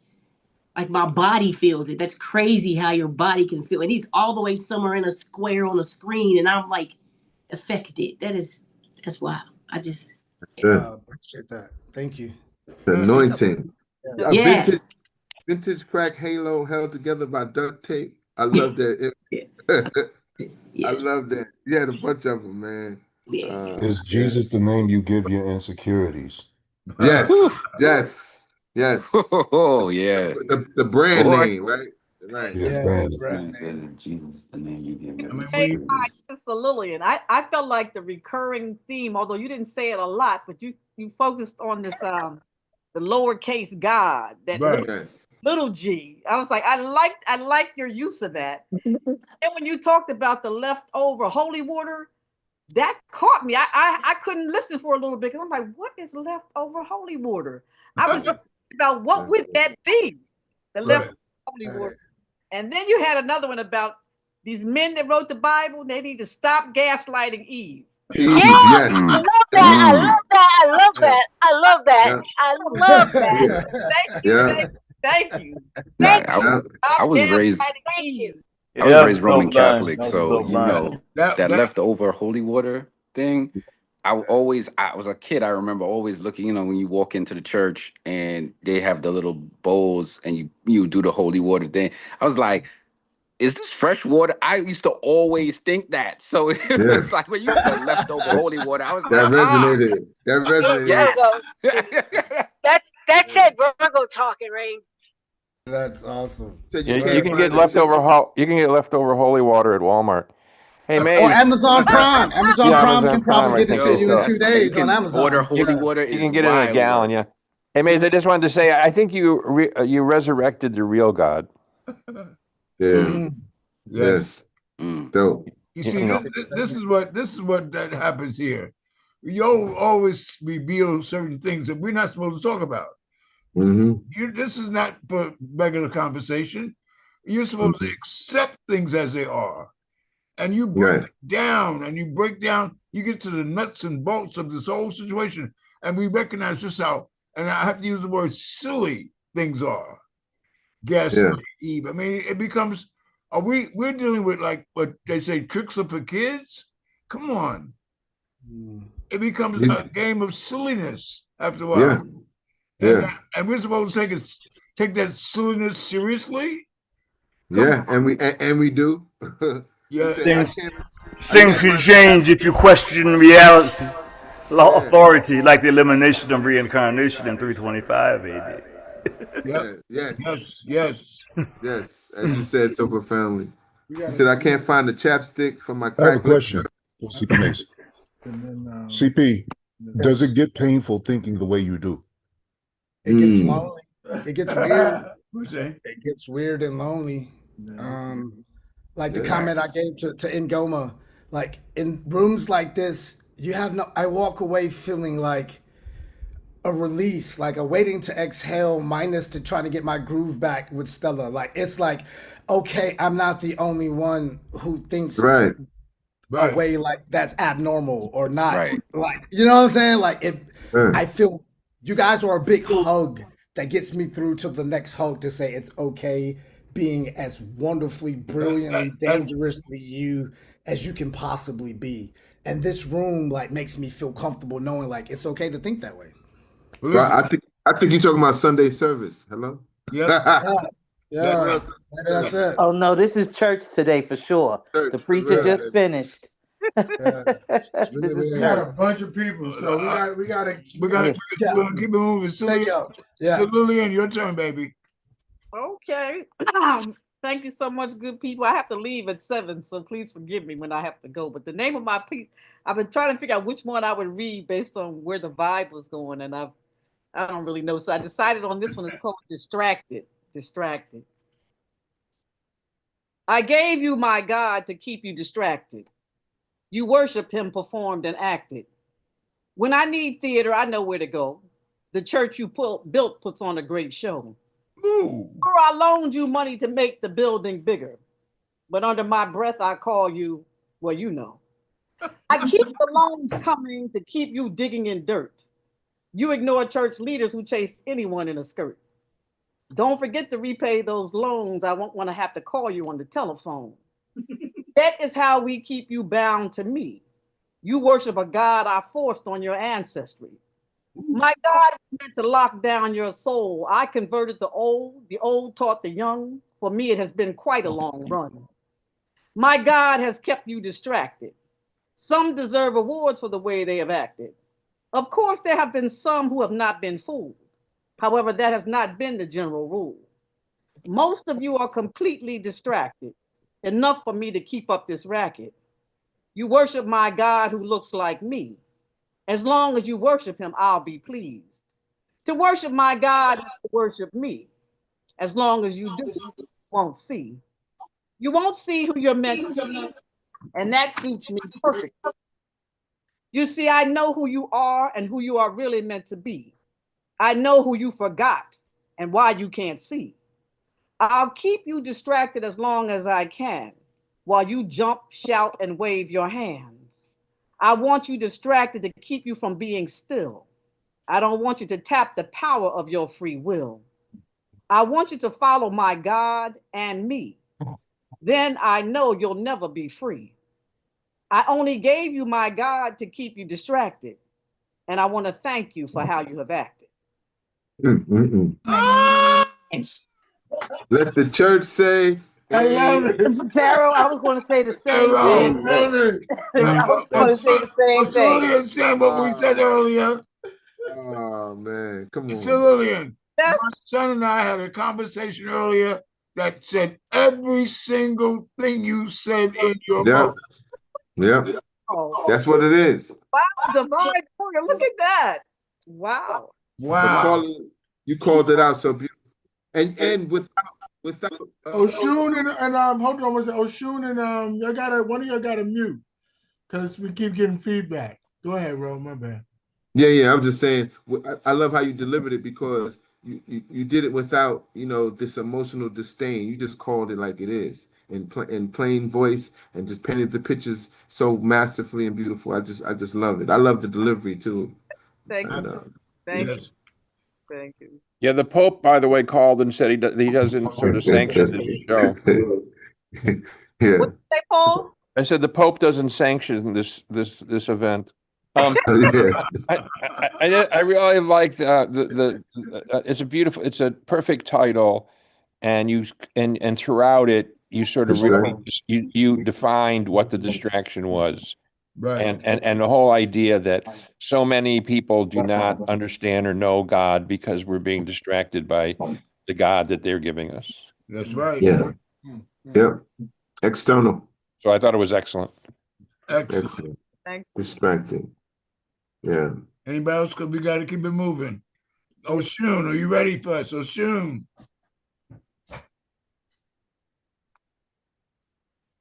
You're muted, Oshun. I muted you. You can unmute, Oshun.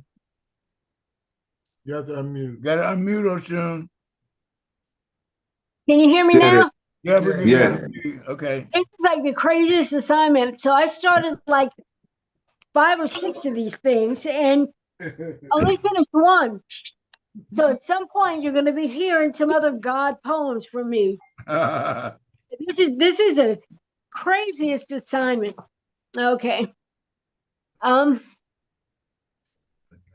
I come from the Divine One's infinite being.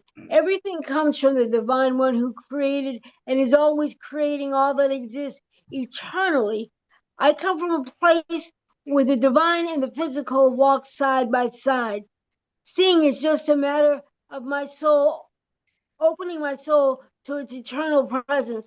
I come from a place where water marries spirit and all the rivers know all of my names. I come from stardust, the indigo space of my origins accepts the guiding light of the stars in the depths of my purple essence to resurrect the divine power of my origins within, to remind me of my sacred place in the community of all that exists. I come from the celestial family where we walk with the ancestors. Yes, they populate every cell of my being, speaking and guiding me in everything I embrace in my lungs, every downbeat in every primal rhythm of my heart's cosmic home. I come from the unimaginably ancient landmass of Africa, the heart, womb, and sacrosanct beginnings of my planet's vibration in the universe. Those of us that know, move with, and give golden gratitude and rainbow appreciation to the divine one that created and eternally creates all that exists for the generous genius, for the generous genius, the gift of its power made accessible in those we call the Orisha, Obasun, Loa, Nomo, Neteru, and learn to invoke and bless our lives in the infinite aspects of the Divine One's countless expressions that are shared through our ancestral lines. We pass between the sheer curtains of every realm with a will, learning in spirit. These mystic portals, God's golden solar light, are beings that give birth and rebirth eternally to the Most High's genius through our beings. You know what? That was a divine identity of us. That's how I saw that. It was a whole identification of who we are as a people, because we're ruled by our spiritual existence, and that piece confirms that. Yes. Thank you. Thank you. Well, we're one. I got a couple other pieces that really explore that. We're one with God, and God is in us because God's in everything, and we kind of treat God like God is outside of us. No, I would say, if God is the creator, and everybody agrees that God is the creator, you cannot create something and not put yourself in your creation. It's impossible. If you create something, then that something that you have created has a large part of you in it, because you are the owner of that creation. And so we can call him God, Jehovah, Yahweh, Buddha, Allah. It doesn't matter. It's a force. It's a natural force. And like somebody even said in the poem, God has no body. But you can't put him in a structure of having 2 arms and 2 legs and all that kind of stuff. But it's a force that has created all kinds of energy. I mean, it created the ants and it created the elephant. So it's created everything big and small. And human beings happen to be a part of that bouquet of humanity. That's all it is. But we get carried away because we have the ability to talk and say, not that the animals can't talk, we just don't understand their language. But we understand our language, and so we think we're the cream of the crop, and we give ourselves some super top billing, and then we'll kill stuff around us that we don't like. And the fact is that it's really kind of a lopsided world because we don't really give anybody, any other living entity, an opportunity to be what they're supposed to be, because many of us feel like they're crowding our existence, so they have to go. It's really kind of a weird scene, you know. Thank you, Oshun. That's perfect. And I refer to that piece as a divine identity of self. Yes. Did anybody else hear something? All right, we'll keep it moving. Vanetta, you've been here before, and I'm happy you're back. Do you have a piece to share with us? Yes, and I'll get right into it. Peace and love, everyone. Peace and love. My biggest lesson in God was watching my sister and taking care of her when she was dying of cancer. And when that moment happened that she transitioned the ancestor, and was transitioning the ancestor, I felt it was out of my hands. I definitely had to submit to a greater being. And I also realized too, and this is me landing the plane and going to the poem, she had her hands clenched into two fists, and that told me that she was fighting to leave. She wasn't fighting to be here. I had to understand that. Wow. Here's the poem. It's out of my hands. I can't stop the flow of ocean, and I can't stop roots climbing out of the ground and even breaking concrete. Life speaks, and it's out of my hands. I have no control.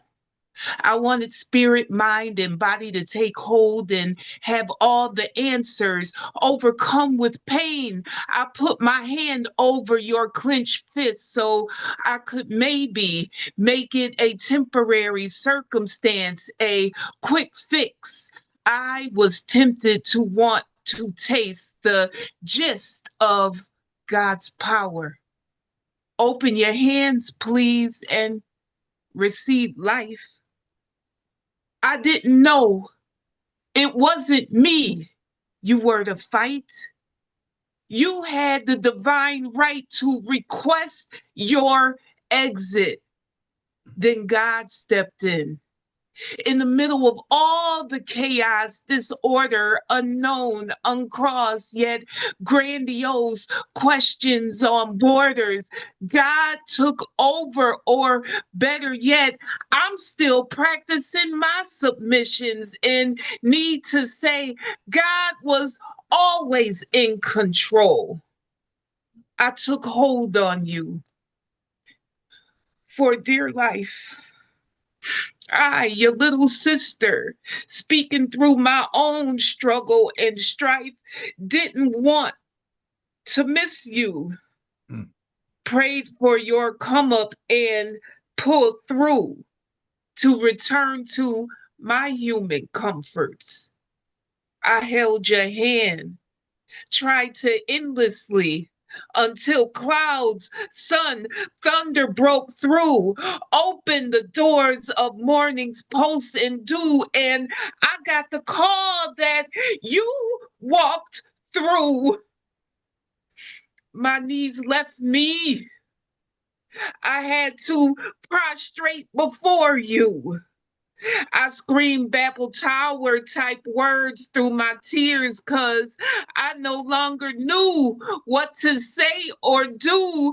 I collapsed across the Creator's altar and gave thanks and praises that I always said to you that love is not a sacrifice. You are my sister and I love you. God is in control.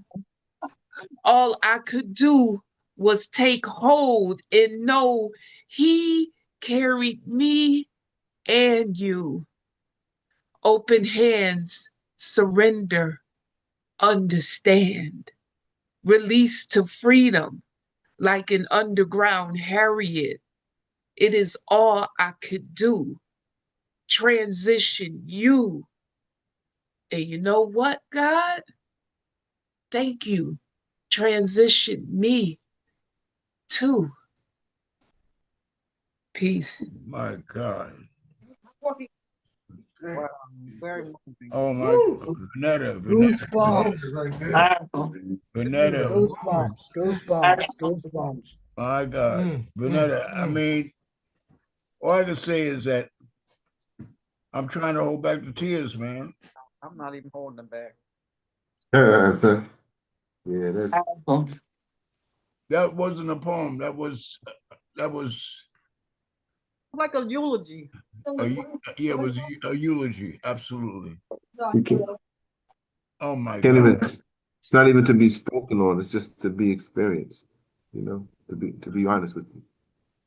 And all of us on the screen we've experienced the loss of a loved one. So you took us to that place that many of us don't want to revisit, but we had to go there. Yeah. Yeah, she said, I screamed Babel Tower type words through my tears. Woo. Yeah. Wow. Yeah, heard that. Man. But Netta, I just want to, so Lillian, I just want to say thank you for sharing your sister with us. Because even though you were taking care of her as she was dying of cancer, every one of us sitting here, we are going to die. We are all dying. And in a way, we are taking care of each other when we do these poetry events together. So I appreciate that you shared what you went through. And when you said you realized that you didn't want to miss her, that once you surrendered that you were able to release her into a freedom space. So I just appreciated the tears that you shed because I could feel your poem. I could feel your sister. And I just want to ask you, well, what is her name? Yeah, Vanetta, what was your sister's name? Elise. Or Lisa. Lisa. That's what we call her, Lisa. We got to call the names of these ancestors. We call her. Ashe. Ashe. The least of these things, at least. And you said the last part, you said transition me too.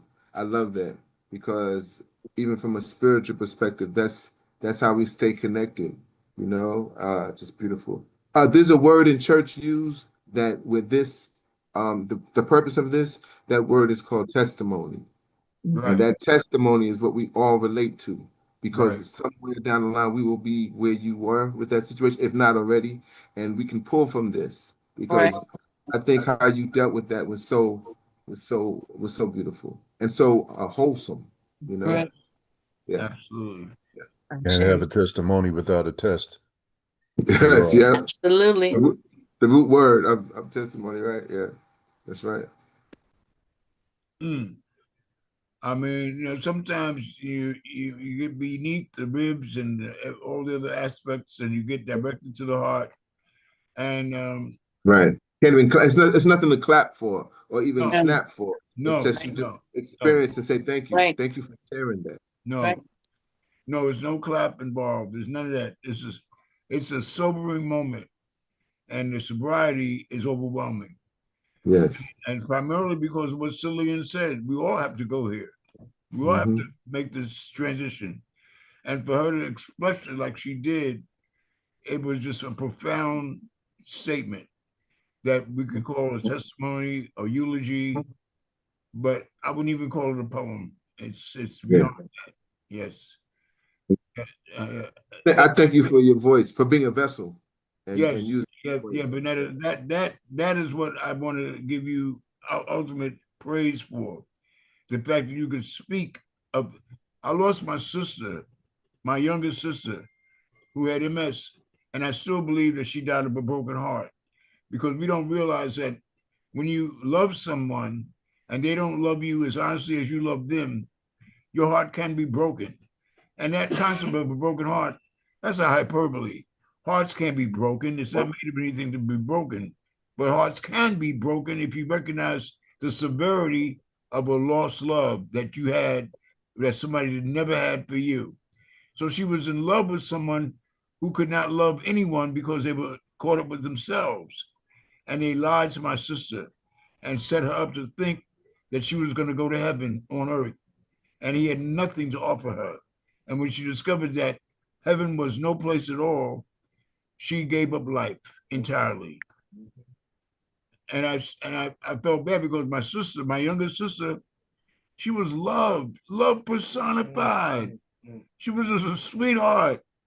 She would hurt nobody. She was just a lovely human being. I remember we were trying to get her to go to a family reunion down south, and she had MS, so she was having difficulty getting her to the SUV. And I was holding on to her. She was holding on to the fence. And about 8 sisters in the projects ran up to me. You don't see no sisters coming out as a security guard for other residents. If somebody's getting their butt kicked in the projects, people stand by and watch them get their butt kicked. These sisters ran up and said, "What you doing with Miss Janice?" And then she said, "That's my brother." They said, oh, we ain't know. They were getting ready to kill me because my sister had reaped that kind of love. So when you talked about that, your piece was touching. Ashe. Ashe. It touched my heart, touched my soul. Yes, indeedy. All right, let's go. Rain. Let's hear from you, man. Rain on us, brother. We need some rain right now. Peace, y'all. All right. I actually wrote 2 poems on this, but I'm gonna this one. There is a cracked sky inches beneath the cement we walk on. This is not metaphor for when we rewrite faith to fit our own versions of happy endings. It's not coming to the Lord in beautiful glee and bountiful glee, with feet ready to step to his name and voices ready to praise when it's just a fashion show for most.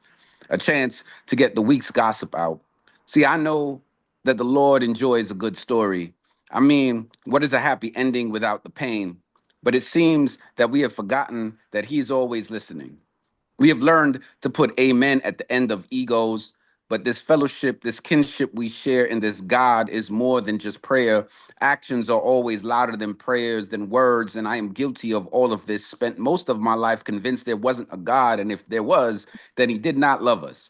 But my grandma has forgotten more than I could ever hope to learn. She still prays and chants, beats her chest sometimes, works herself up into a frenzy just because she believes there is something else other than this house of flesh and bone, than what religion tells us. My grandma talks to God like I am talking to you. I am convinced he answers her. So this doubt I once had has melted away, way a Sunday night sighs into a Monday morning, but you will never get me to believe in religion. And people will use these words like righteous and holy. Confuse following religion as following God, will say it's okay for atrocities to be committed in the name of whatever church as long as penances is offered. This is just one of the ways religion and dogma mixed with our own desires as to the way things should be get in the way of fellowship. God is inches beneath the cement we walk on. If you listen closely, you will hear breathing that is not yours duct taped to the silence. Besides, everybody is talking. We don't really want to hear the voice inside us, much rather quote scripture to justify our way of life so as not to be face to face with the people we have hurt. But what is there when your faith is no longer viable? When no one believes anymore in dogma, when Jesus pieces have no more reverence for diamonds, when chains are outlawed simply because the expression of yourself is something that cannot be contained within a book or a sign across the chest. What happens when seeing a woman climb up a pole and slide down gives it more joy than being thankful that you are breathing? What should we say to our children? that grow up watching our contradictions, our dead traditions, watch us cut God up for our own purposes to serve what we think is rightfully, wrongly right, will grow up to never wanting to be like us, like we never wanted to be like our parents never wanted to be like theirs. Do you see how flawed this system is? 6 degrees of separation. I wonder how many degrees separate us from God. It just might be 2 inches and a soul shift. But until then, I am waiting for the day when August burns red with the sky will fill with burning holy paper, because we would have no need to be contradicted by the words of man's religion. We'd have finally stopped talking and listened, cracked the ground open, and birthed God in our actions. All right. Fantastic. Yes, sir. Rain was crazy. Rain, you still got it, baby. You got it. Rain down on me. Rain down on me. Yeah. Rain. Yeah. Lord have mercy. Yeah, I mean, I knew you were gonna drop something on us, but I mean, I mean, it's just so hard to carry. It's a lot of a lot of rain. I wrote 2 poems to it because the other one was, the first line of the other one is, what if God is writing a fiction starring humans in make believe? Yeah. That part. How about that?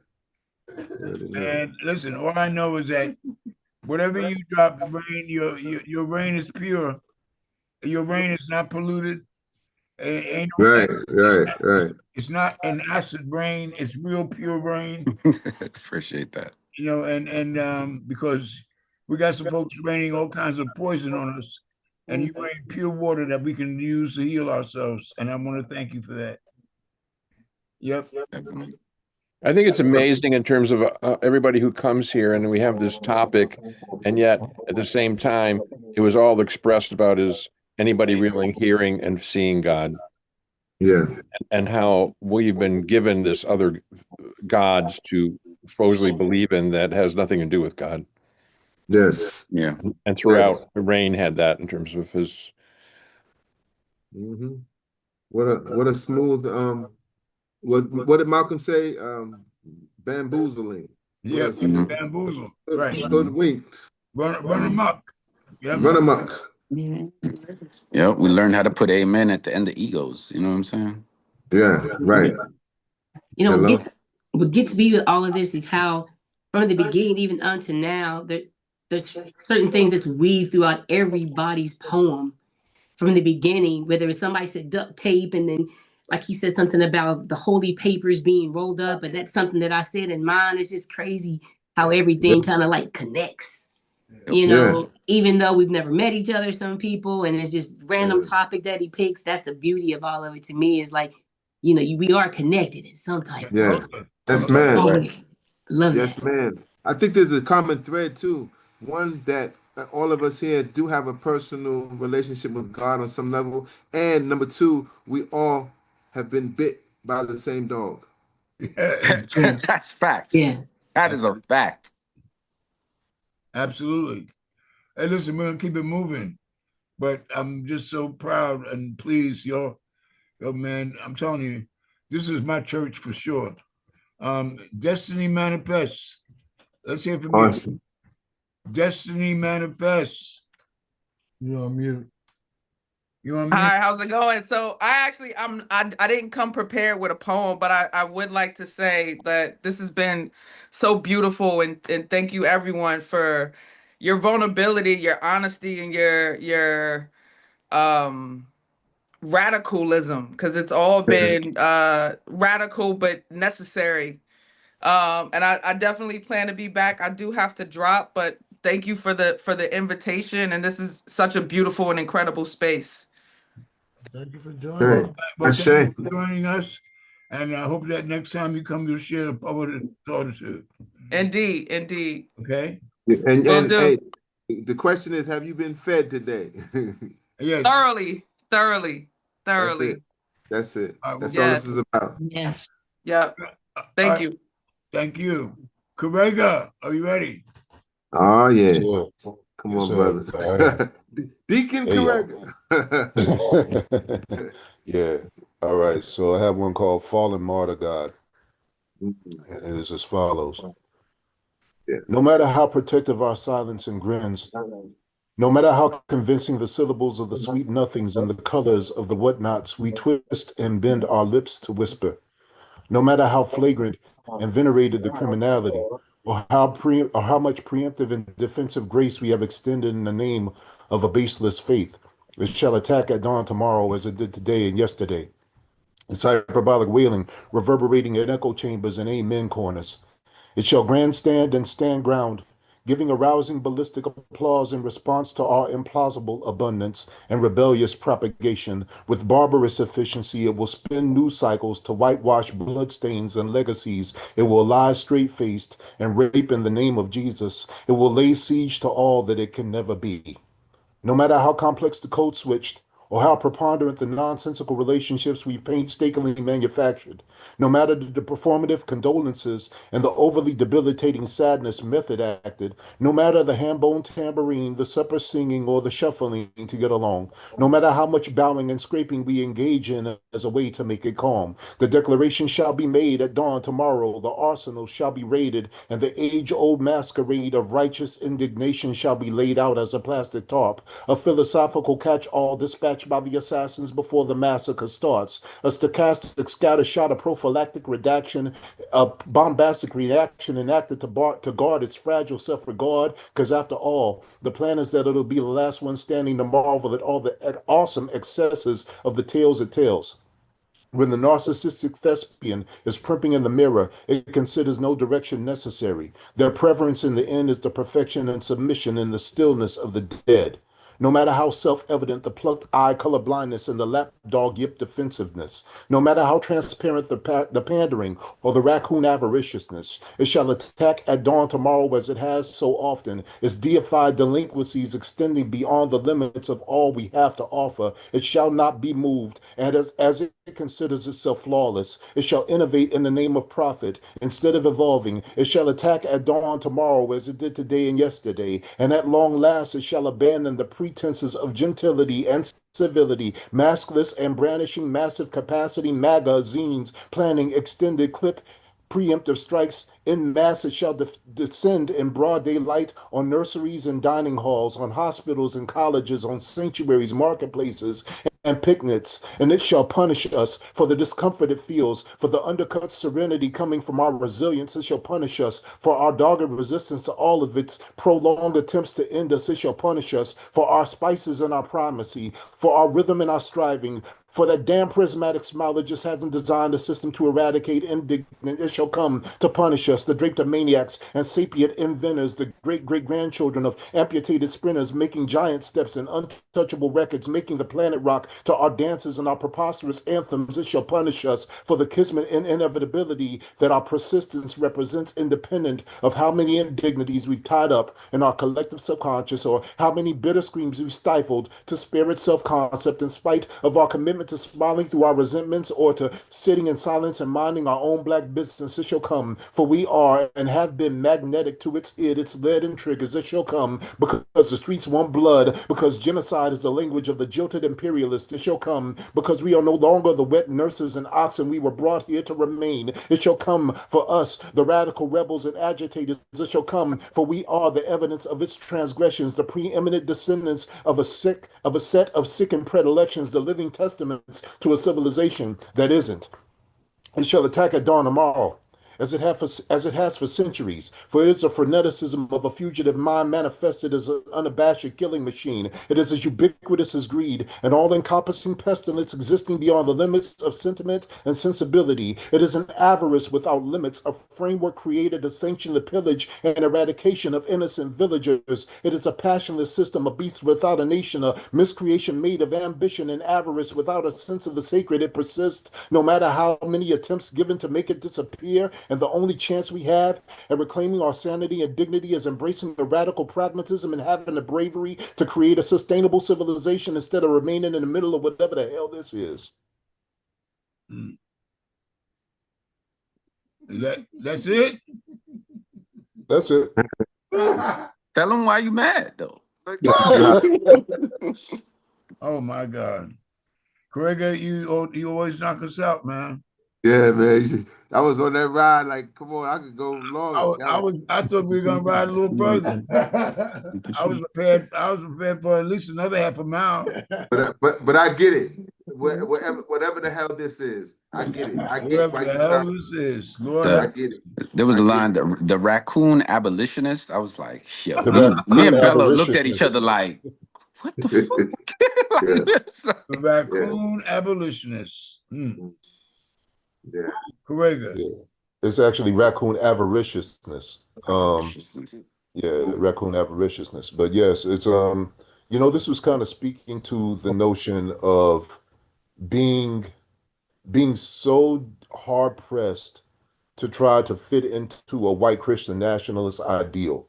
Come on now, talk about it. And many of us have this tendency towards becoming what this meritorious manumission, and it extends into the way that we show up when it comes to religion, and the way that some of us show up when it comes to our intersection with an oppressive system.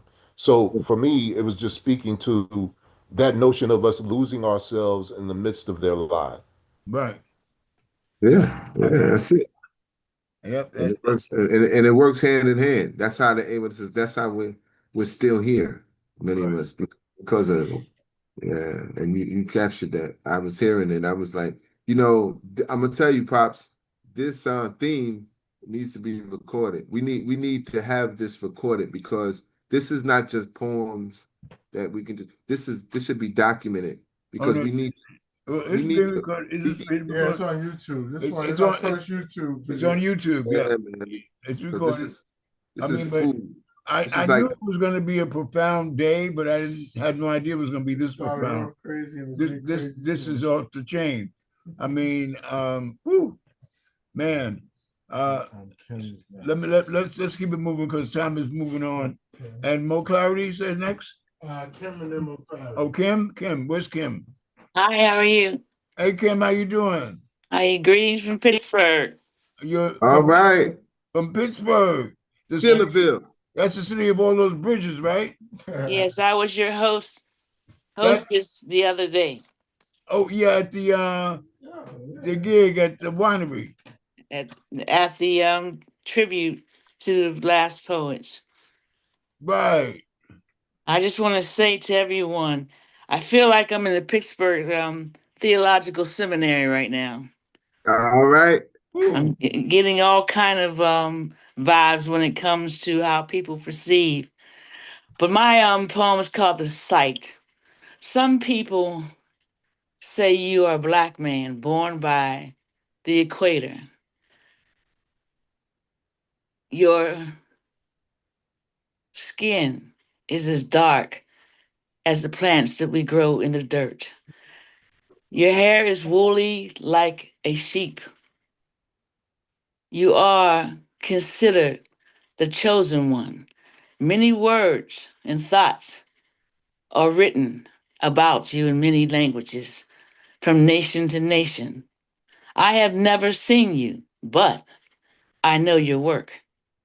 You have healed many, delivered, and captured the hearts of many. Some people call you Lord, Jesus, God, Yahweh, and many more names. Some people described you as an image that brings peace, brings satisfaction, delivers solitude to many people's lives. Most people call you God, Jesus. Some people don't call you at all. Some don't see you as an existence in their lives. Others call that wrong. We read your history in the book called the Bible. The power of your mere presence makes you scream out, hallelujah, hallelujah, giving praises to you, Lord, giving you praises, oh God, giving you praises, oh God, finding shelter in your Yahweh. Sing Zion songs to you is what we do. I have never seen you, but keep doing your work. Wow. That's very interesting tribute to an unseen force. I mean, and it's so funny because my son and I were talking about that And we came up with the idea. Constantine created a character that many of us have bought, and they call that character Jesus. And many of us have believed that he exists, that he was real. I think that the spirit of Jesus does exist, but there's still questionable as to whether or not he has been a being on planet Earth. It's a great story, and they've done tremendous movies about it, the greatest story ever told, and all kinds of stories. But there are certain things that physically don't exist, but spiritually they do. And I think that for the sake of our spiritual understanding, we give credence and credit to this character called Jesus, mainly because we have a need, we have a yearning to speak to someone or something that can help elevate our lives to a better place, that will come and heal us in ways that we can't seem to heal ourselves. So a person or a being or an entity was created to serve as a safe place for us to go to and to speak to in times of need, in times of trouble. When the reality is that all of the healing, all of the sacredness that we seek lives inside of us, and it's not outside. And they've created something outside of us to take us away from us, to find an answer for the things that bother us, the things that hurt us, the things that we're lacking. And it's weird. It's a weird kind of scenario, because when it all boils down, that you have got to come back to the center. You must have a conversation with yourself to determine what's going to happen with you. It can't be out of the Bible. It can't be out of any Jesus or Yahweh or Jehovah, whatever you call him. All that's fine. But somebody mentioned earlier in another poem, he was a great distraction away from who we are. And matter of fact, that is a theme for next time. I want everybody to recognize the theme for the next session is, who are we? That's the theme. Who are we? I think that's the only possible theme to follow, God. Who are we? And we have to discuss that, because, you know, as a child, when we all come onto the planet, I think one of the first things that a child says, I am, you discover, say, I am. So you recognize that you exist. And I am is the first thing that you might say or might act out, because you've come to realize I am conscious. I am here on earth, even though I can't walk and I can't talk right now. I recognize that I'm here. So you say I am. But as time goes on, the I am evolves to I will, I was, I be, and so the I am just kind of evolves. And in that evolution, we discover certain traits, certain aspects of ourselves. And some of us discover the good, and some of us discover the bad. Whatever way, either way, our lives are a constant discovery of self. I would like to hear what you got to say about that. Dope. Dope. All right, let's keep it moving. Does anybody? I mean, dude, that was who are we, or who are you know, who am I? Who are we? Who are we? Okay. Yeah, who are we? Who are we? I mean, you know, because, and I say we because I like to see us as a part of a group, of a unit. We can always separate ourselves from that unit. You can be on the outside, but the truth is that somebody, I forget who it was, some poet or somebody said I think it was James Baldwin. Somebody said they could walk down the street and connect eyes with somebody, and they didn't understand what that person was. They didn't even know if they liked that person. All they knew is that that person was them, whether they liked them or not. That connection made it clear. You're looking at yourself. Each one of us are a reflection of each other. And you know, it's so funny because we're living in a world that's made these fantastic divisions. And those divisions are painful. You know, this guy's white, this guy's black, this guy's straight, this guy's not, this guy's confused, this guy's is smart, this guy's stupid, this guy's, and we are all connected. We all of that stuff. all of us. And for us to figure that stuff out is amazing, because our lives being a constant, say, work in progress, we come to recognize that each aspect of those folks we encounter happens to be something that we can find in ourselves. Sure. You know, Pops, the shortest poem in the Guinness World Records or whatever is written by Muhammad Ali. Right. The poem is me, we. And that's it. And that is so profound. Me, we. I mean, only two letters difference. And the me is M-E and we is W-E. Upside down W. Right, upside, exactly. Me, we. You can't get, I mean, and this is a man that would never be put into the book of intellectuals. He would never be considered a brainiac. And yet his wisdom is off the chain. Me, we. And that's a lot, and that is life. That is humanity. That's why it kills me to see folks trash humanity. You're trashing yourself, idiot. Yes. I don't know if you guys have ever heard of a guy called Zoe Williams. He was in music. He did some radio broadcasting, podcaster, but he actually wrote a book called The Holographic Relationship. And it talks about seeing yourself in others and you being in other people and how relationships work and attraction and all that is pretty cool. Awesome. Yeah, we need that. We need stuff like that, especially today when so many divisions. You know what? Humanity is like a garden of flowers. You got chrysanthemums, you got sunflowers, you got roses, you got gardenias, you got all kinds of flowers. And that's what makes a garden beautiful. Why are you going to take one particular group of flowers and say, this flower is the most beautiful flower, and all the other flowers are subordinate to this one? That's bullshit. No flower is subordinate to another flower. They were all created to bring beauty onto the planet. We are all created to bring beauty onto the planet. And we can all get along. And but not, I mean, there are differences. No, I'm not down with borscht and matzo balls and all that kind of shit. I like collard greens and cornbread. That's my like. That's my taste. But I can't come down on the people that don't eat that. Whatever you like, whatever your taste, you have a right for that.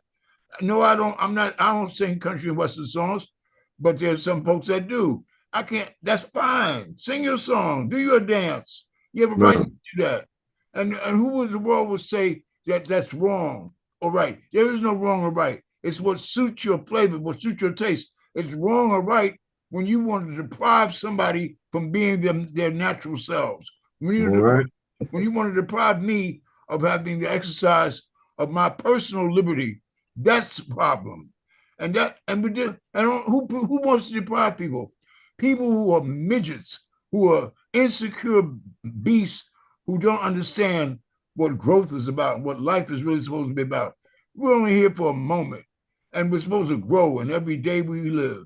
And you're going to try to stunt my growth. Shame on you. I'm just trying to make a profit, okay? Just buy the shit that I sell you, okay? I'm trying to make a profit. As capitalists, let's capitalize off of this. Let's keep it moving. We got Tree Poetic. Miss Mo Clarity. Who? Mo Clarity. Oh, Mo Clarity. Hey, baby, how you doing? Miss Mo Clarity, can you hear us? Hey, family. Well, let's hear from you, Mo Clarity. Bring Mo Clarity into the picture. Okay. Right. Who's on your shirt there, baby? Oh, my shirt. You got Zora Neale. You got Zora Neale. Uh-huh. And Maya. Uh-huh. Who else?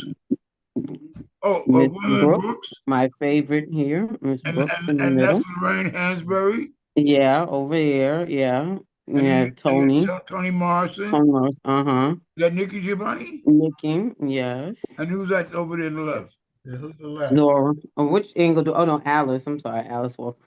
That's Alice Walker. Mm-hmm. And Zora Neale's at the top. That's Lorraine Hansberry. Mm-hmm. And then we got at the top is Zora Neale. That's Zora Neale Hurston. Mm-hmm. You know, her and Zora Neale Hurston and Langston Hughes were supposed to write a piece together.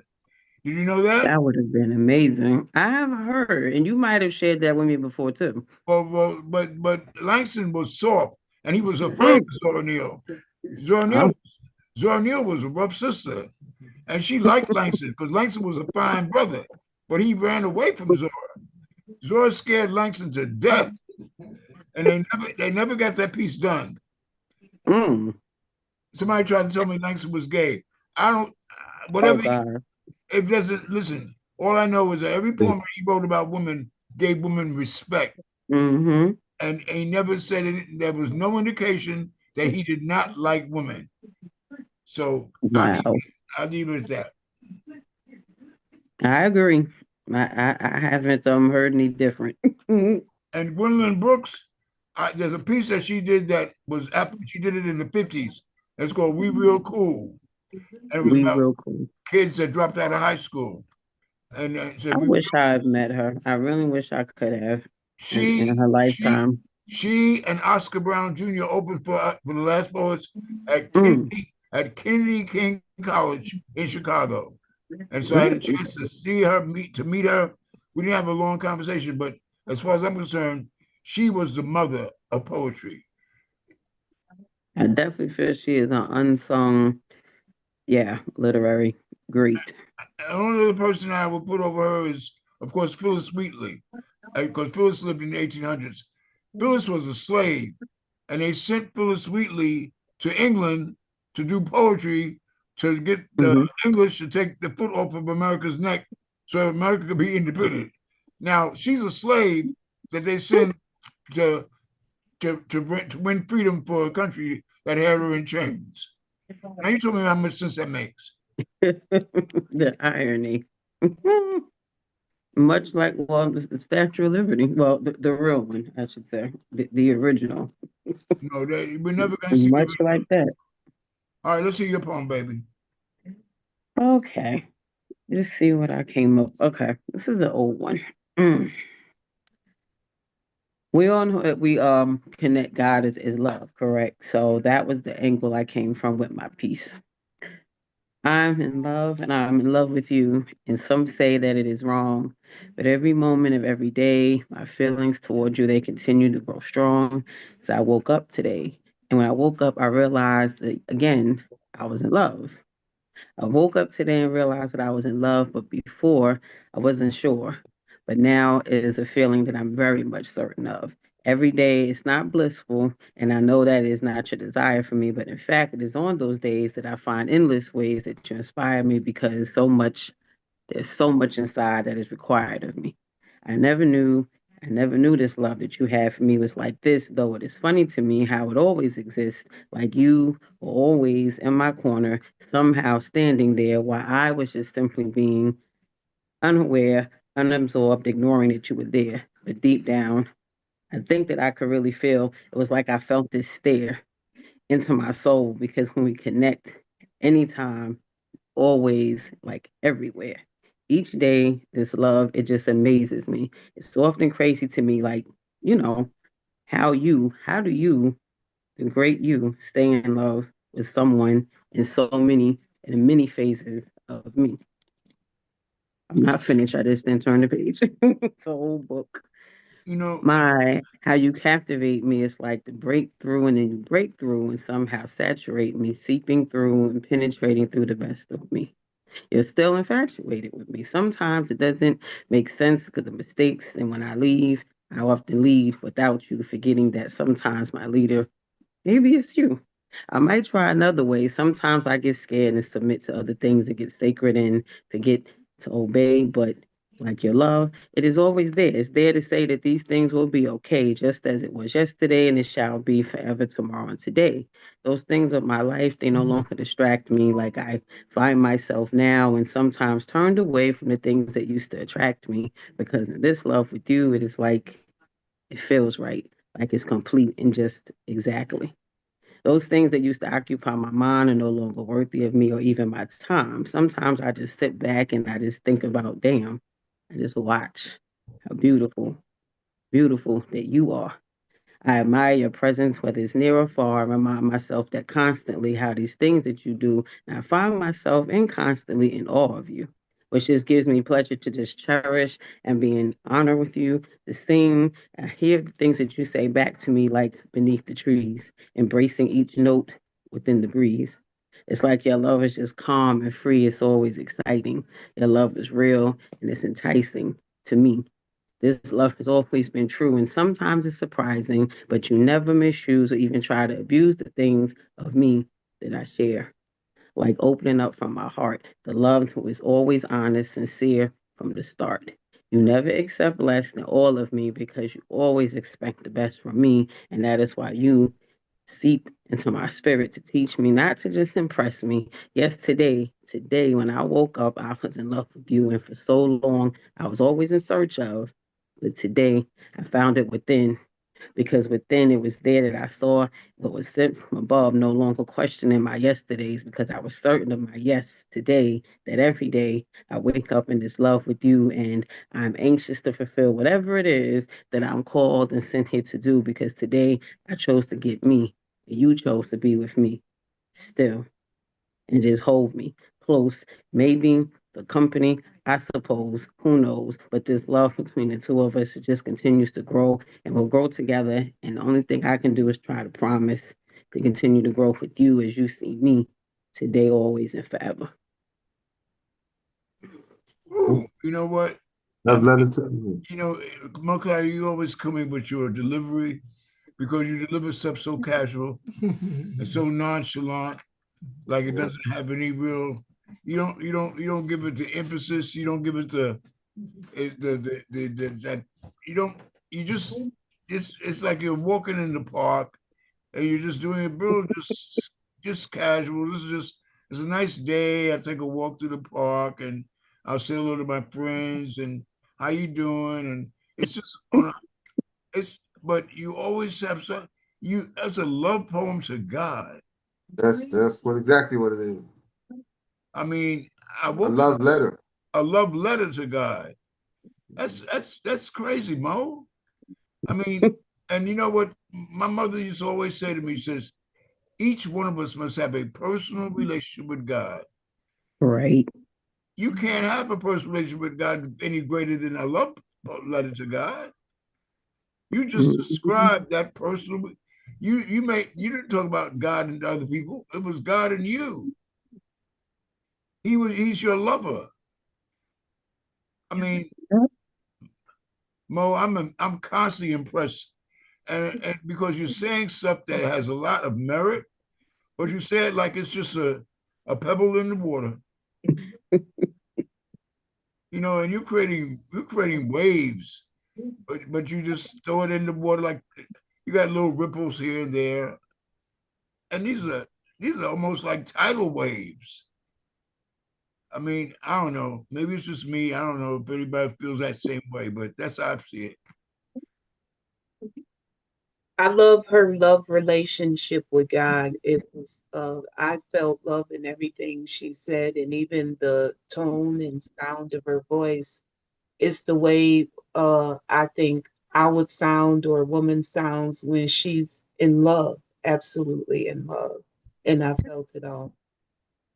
Thank you, sis. It definitely had that. I love her.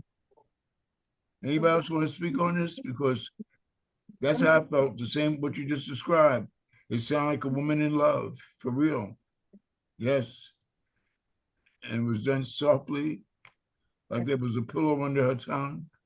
Yep. Okay. Well, if that's it, thank you, Mo. Thank you. And bless you as always. Always. You already know.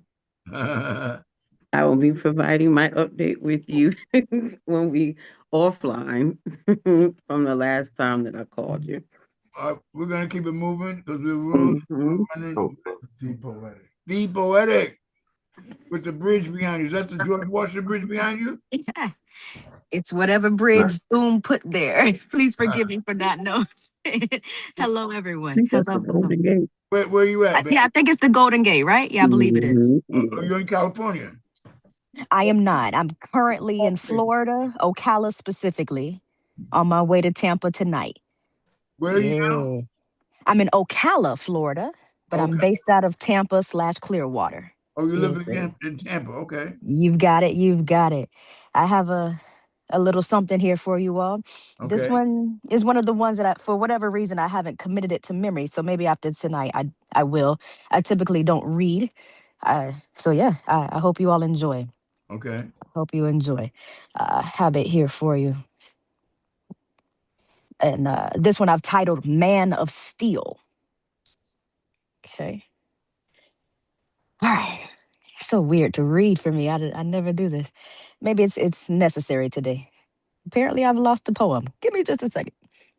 Man of Steel was written maybe about, I want to say about 11 years ago. 11 years ago. And you'll see what happened that caused this piece to come about. All right, here we go. Okay. I never really used to believe in superheroes. I mean, really. How is it that one Homo sapien can simply put on a cape and then have magical and divine powers? Our little bodies are just too frail to ward off meteor showers. We're actually cowards. I mean, really. I can't even count all the times that I've called someone out about showering negativity on my name via a social network. And I know these people's necks hurt from toggling between Instagram, Facebook, TikTok, and WeChat just to try to validate my net worth and still no show up. They simply just blow up these web pages with false statements for hours. So to me, that's a coward. But I digress. See, the previous are mischievous. See, the previous are mischievous. They're not superheroes, but rather super zeros because heroes are supposed to have standards. With manners of deities like only one person can, I've come to realize that the only real superhero is Superman. Some might call him Jesus because he's just what the world needs to free us. He's real. And I'm talking about the ultimate man of steel, the only one who can make us feel like we are more than our situation. Manipulation of reality. He rose from his fatality and blasting beyond the blasphemy. He sits above the Sadducees. See, he's the real deal. And I can only imagine how he feels saving the world daily, even though we stray out of his will, he still continues to battle off the bad guys, viewing us through a different set of eyes. And I'm so glad about it because sometimes, if I'm telling the truth, sometimes I don't even feel like I'm worth saving. It's like every time opposition arises, I simply cave in. But when I see that red cape, I can't help but have faith because I know that I'm blessed. That's why I praise the hero with the red S on his chest. No need to impress. He was created to be the best, and unlike all the rest, Superman was born with his powers. They didn't just happen to grow in later. He reigns supreme, and that's what makes him the ultimate gladiator. So I'll pose this question to the crowd. Tell me, what one man can tackle having his hand on my CV axle as my tire literally crackled down I-75? I'll try another one. Tell me, what one man can tame the traffic from switching lanes as my Dodge Stratus hydroplaned across a highway slicked down by rain? I'm telling y'all, I'm not supposed to be alive. Actually, I am. Because without me, you'd never see this living testimony. So I choose to cruise with the only one who never takes off his suit. And that same Superman to me can be that same Superman to you. So I believe in the yes. Cause I'm blessed by the best like nobody else can. Yes, I believe in Superman. Thank y'all for listening. Man of Steel. I love your metaphor, baby. Yes, that's a total conviction. Good stuff. Jesus lives. Yes. Hey. I love yes, that. Sir. Yes. Superman. You know, Man of Steel.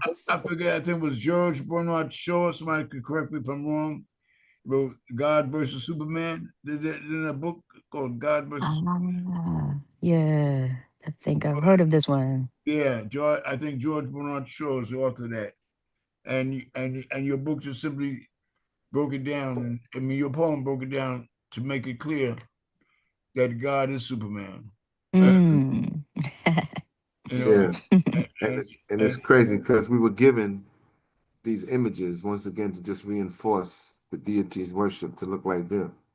Mm. Yes.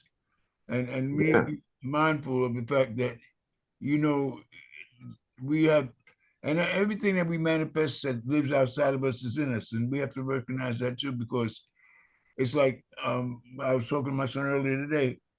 It's the faith that keeps us going. And and the faith is a key ingredient, because if you are in a bad situation or you're in a car accident, whatever the case may be, whatever incident that occurs that can cause you trouble and cause you even death, and you have faith that you're going to pull through, that's the motor. And you can use Jesus as a sounding board for that faith, or Yahweh, or your mother. I mean, there's a bunch of things you can use, but regardless of who you put as a sounding board, it's the faith that you put in this that makes it happen. It's like you're given a name from the time you were born. Your name does not mean anything until you activate the name by your presence. And that's the same thing with Jesus. Jesus is just an idea. He's a character. It could be a fictitious character, but he's activated by our belief, which is another way of talking about by your faith in this character, in this being that was put before you. And it's amazing what faith can do. Of course, that's one of the lines in the Bible that I truly love. The faith, have faith of a mustard seed, can move a mountain. And you know, as I was talking with Pharaoh earlier today, but faith without work is dead. And that's the part that a lot of us don't want to deal with. If you have faith, the only way you show that you have faith, you got to work it. Yeah. It's just like, it's like a magic trick. You know, we see magicians taking rabbits out of hats, and the little kids say, "Oh, mommy, he took a rabbit out of that hat! Wow!" And they say he's really magical. He is super magical. Like for example, Paul can juggle. Paul can juggle. I don't know how many things he can juggle at one time. And people probably say, "Damn, Paul, you got magic. You juggled 10 balls at one time." Man, Paul can tell you that requires work. You got to practice that shit. You didn't grow up doing that just naturally. And the harder you work at something, the better you get at it. But it requires WORK. You cannot avoid that. And that's where the responsibility comes in. If you're going to do anything that's going to work, you got to work it. Say, and God will change your condition once you decide to change your condition.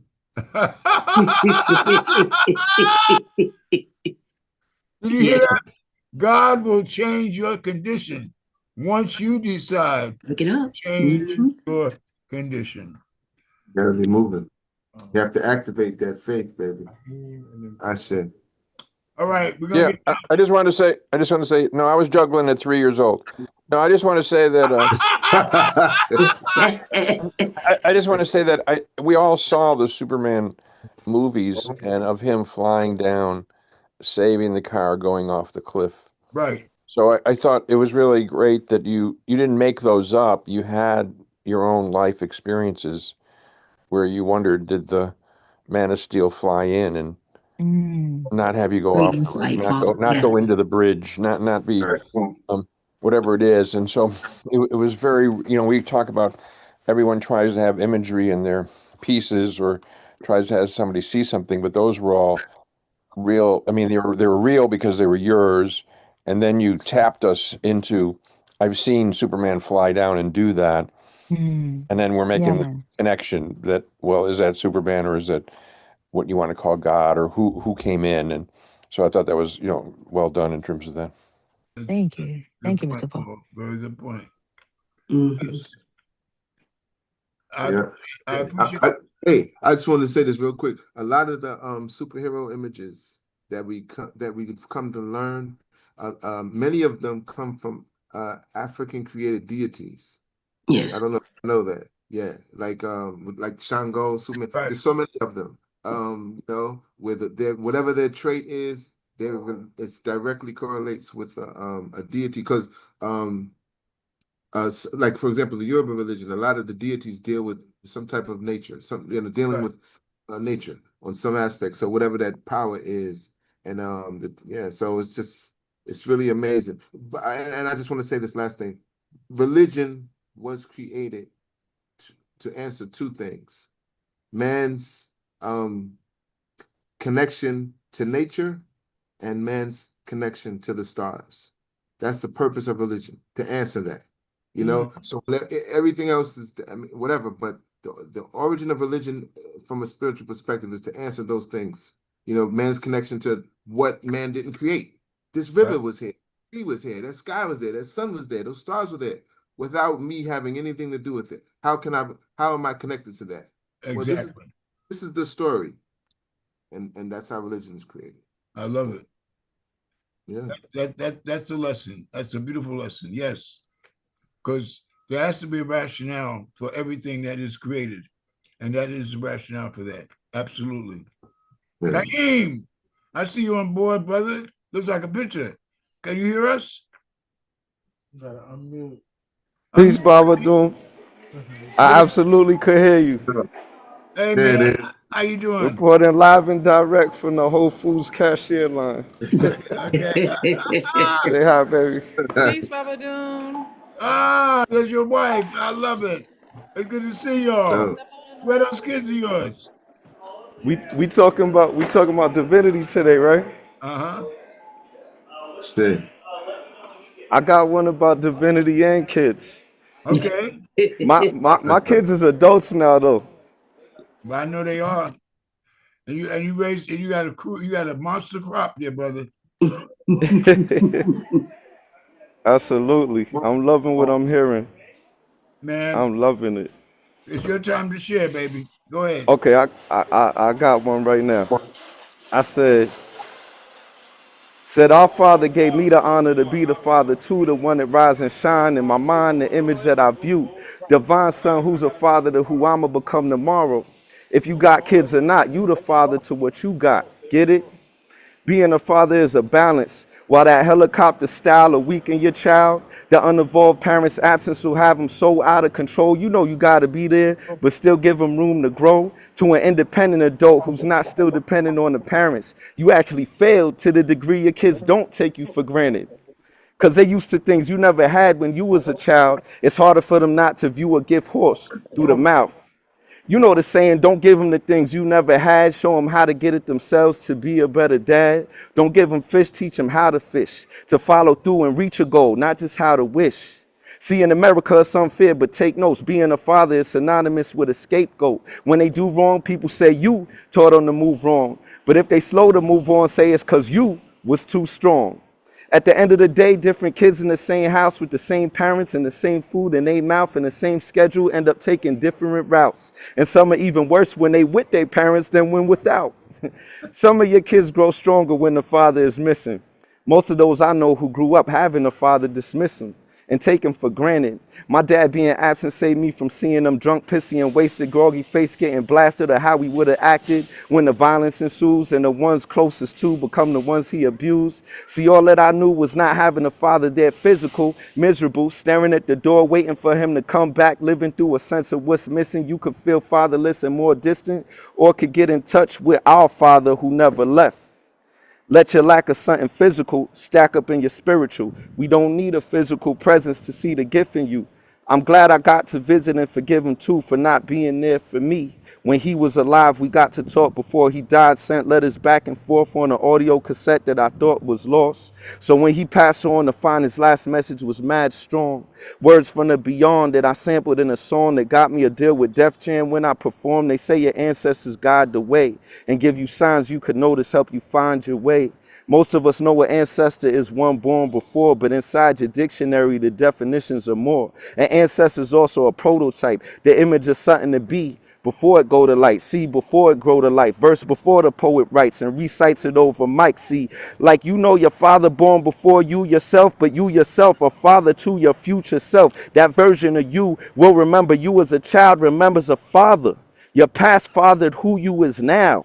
What truly is wild is when you close your eyes and visualize who you're becoming. That image fathers you in the now, because you are made in that image. It guides who you become. As you strive towards the image you rise, so you the son to our father gave me the honor to be the father to the one that rise and shine in my mind, the image that I view. Divine son who's a father to who I'ma become tomorrow. If you got kids or not, you the father to what you got. I am, my Lord. What can I say? What can I say? Man, I mean, you took Oba. I mean, you did a whole. I mean, without ever. I don't know. I think you maybe mentioned the word God one time, and the whole piece was about God. Yo, tell Oba this right here. What up? Tell Oba this right here. He ain't see it. Just let him know I got this. Oh. I got you, brother. All right, brother. I've been looking for that for months. What that's right? Man, Kaim, you rocked it. Yes, sir. That's a monster piece. I think you. I don't think I literally said the word God in the whole poem. Did you ever record that piece? Nah, I definitely want to though. You I heard need the to. music in I it. definitely I heard want the to. rhythm in there. You can easily Right. record. Yeah. Right. Yeah. Like a rap, you know? Yeah. I was thinking that too. I was definitely Yeah. thinking that. It's a necessary. That's something Rakim would do right there, brother. You lace that, right? Lace that. Appreciate you, pal. Yes, man. No. Appreciate you. Anybody ever speak on the poem before we go on? Yeah, just to say that was, a number of fathers. I mean, you covered it all, whether the father was there, not there. Am I a father? Is somebody else a father? What is father? Yes. You laid it out. You went through it all. It made me think of the fact that at 10 years old, I had to do the Lord's Prayer in church on the Easter Sunday. And the Lord's Prayer starts out with, Our Father, who art in That's heaven. where I thought he was going with it. Yeah. That was dope. I mean, but I like that. You said your past father who we are today. Yeah. Something like that. Yeah, that stuck with me. Yeah. I don't know if y'all know when he was talking. I don't know if it was to the left or to the right, but it was like the sun or a moon or something. Did y'all see that little thing right there? It was like, especially when he said you are the sun. yeah, and it was like right there. I was like, is that the sun? Is that a star? Is that the moon? Like, still following them now. That poem was at least 1% me, but it was a lot of divinity around us. I was letting it do its thing. Yeah. That's what's up. Well, that's how it's supposed to be. That's exactly for sure. The poet has to submit when you sit down and write. Right. You got to submit and let the ancestors speak through you. That's it. A poet is simply a conduit. We had a poet at recently at the gig that the last poets had at the Jazz Museum. This young lady, her name is Fatima. She's actually the poet laureate of the Urban Word Group here in New York City. She said, words are the only vessel that can speak the expressions of my soul. Yeah. That's why we do it. That's why we do it. It's almost like regular communication is not. It's below the bar of what we're really trying to say. You know, it's almost like speaking in in not your original language. You know, it's like we do it in polite company, but these sessions are really when we actually talk. You know, and there was a line in that I said. In the dictionary, the definitions are more because I was looking up ancestor in the dictionary. Ancestors. Everybody knows that ancestor is like a past, like a great grandfather, great grandmother, stuff like that. But it also says an ancestor is a prototype of something in the future. So that means when you image your future self, that image you have of yourself is also your ancestor. So just by like when we're in the prisons and the schools and we tell these young people to like have a vision of themselves, just by them not doing that, they're missing an ancestor. Jesus. Wow. Just by not That's imaging great. yourself in the future, you're depriving yourself of an ancestor because people don't know that's the second definition. That's right. And I'll give you one even more. Just as important is the past and the future are one. There's a line from the movie Amistad that was awesome where he said, I am the reason why my ancestors exist at this moment. Right. There is no differentiating my father and my son. Wow. We are one. Yes. Gotta remember, all time is now. Ashe. All time is now. All time is now. Yes, Right sir. there. Pharaoh, it's your turn, baby. Hey, so listen, I'm breaking protocol because I was writing a piece, but I'm not finished it. But I have to. So the next thing that I could pay homage to is so awesome, and that is the poet. The poet. I was just listening to all these pieces today, and I've been fed, man. And it's just like the job of the poet is just unprecedented. There's nothing. We are the soothsayers. We are the griots. We are the jollies. We are whatever you want to call it. But we have that. I want to say obligation Exactly. to bring that message because without it we perish. That's right. Without it we perish. So I'm gonna just read this poem, man, about to the poets. This is to the poets that are left on here on the screen, but this is for y'all. Okay? It's called Poet Please. Let's pour out a libation for the creations of the poet, with their subjective words, adjectives, and verbs, imagery and soliloquies rarely heard, rhythms and sounds, and leaps and bounds, personal notes and endless quotes. The flow of poetry brings a sense of serenity to my soul. I hear music in the words spoken, heard with my third ear open, sounding as clear as my own voice, talking sense back into my mind when it seems I've lost it. At times I find clarity as the words move melodically through my ear, drumming in my mind, tapping into my soul, and I am moved by the grammatical groove, creating a melodic mood. The words are music, and like soul food, I use it to feed on, getting my groove on. But we who dance are often called crazy by those who cannot hear the music. So poet, please.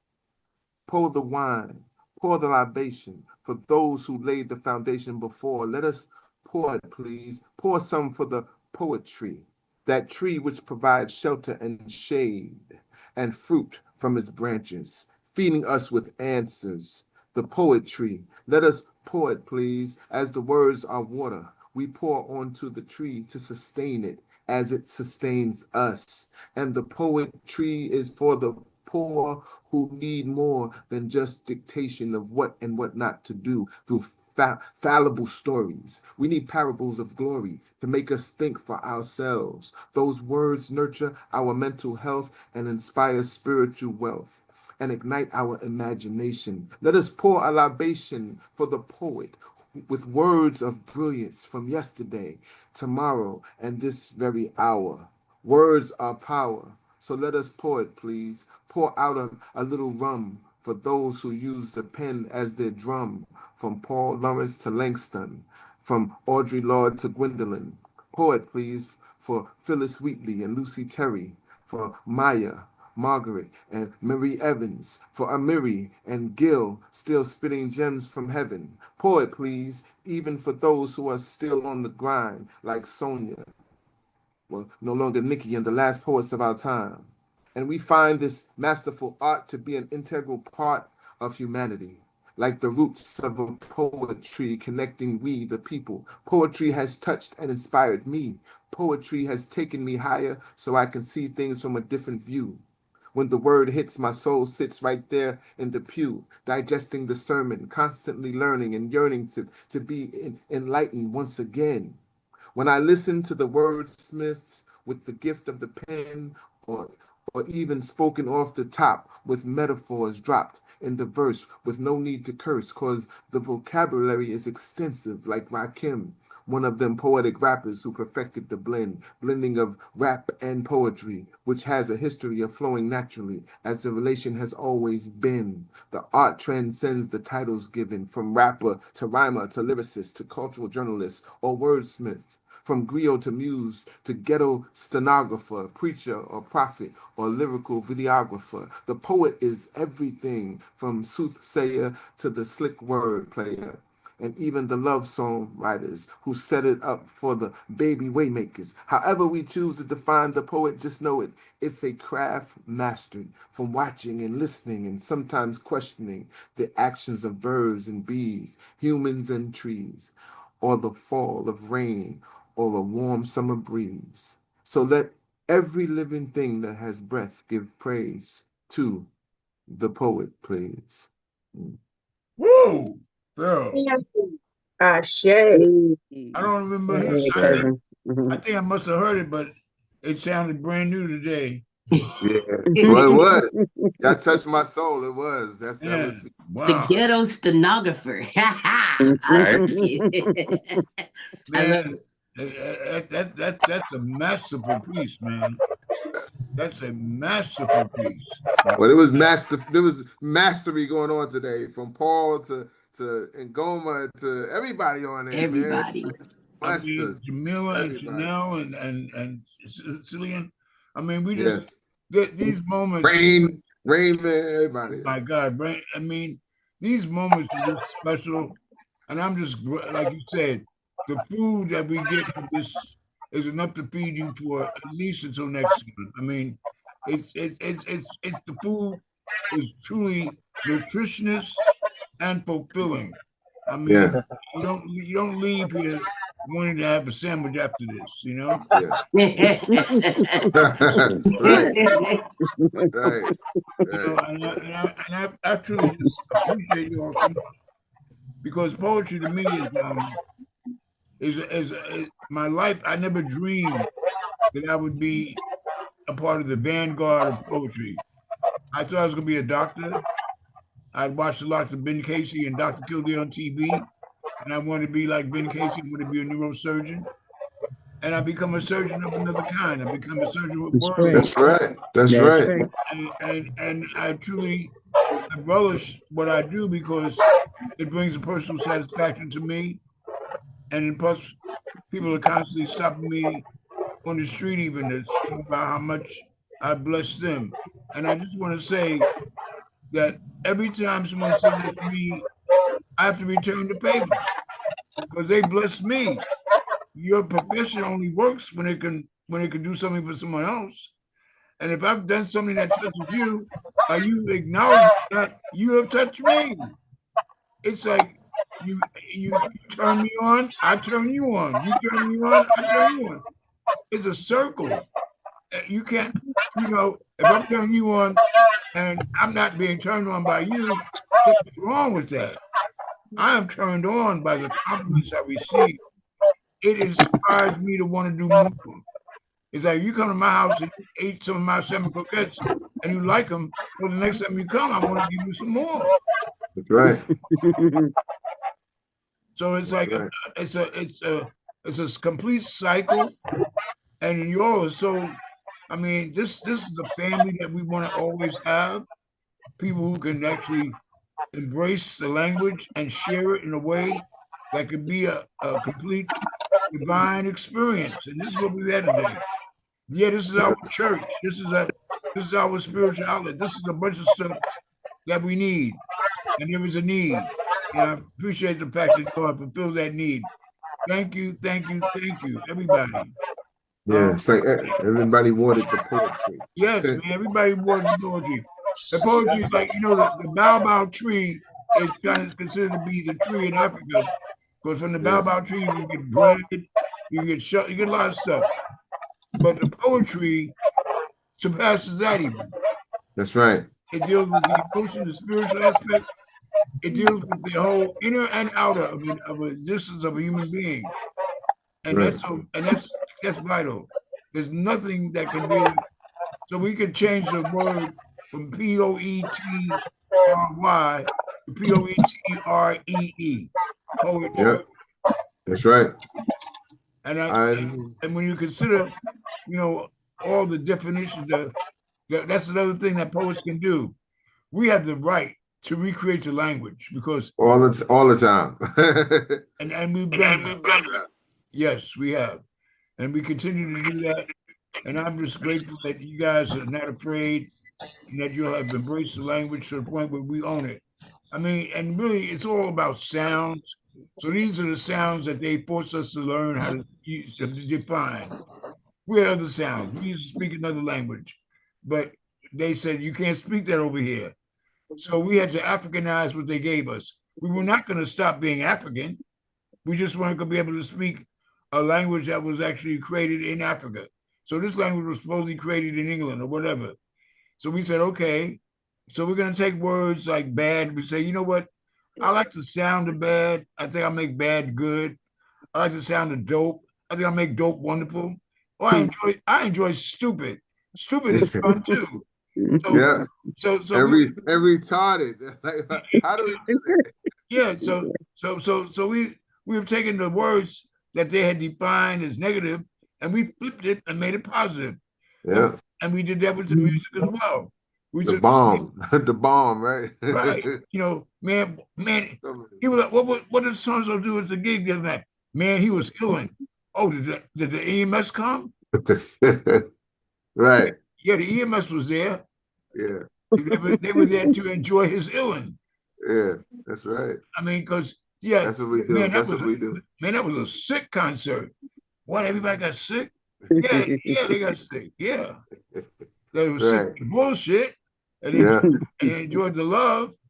So we have a way, and language is so key because when you speak the language that defines what you have defined to be of goodness for your soul, it does reflect that.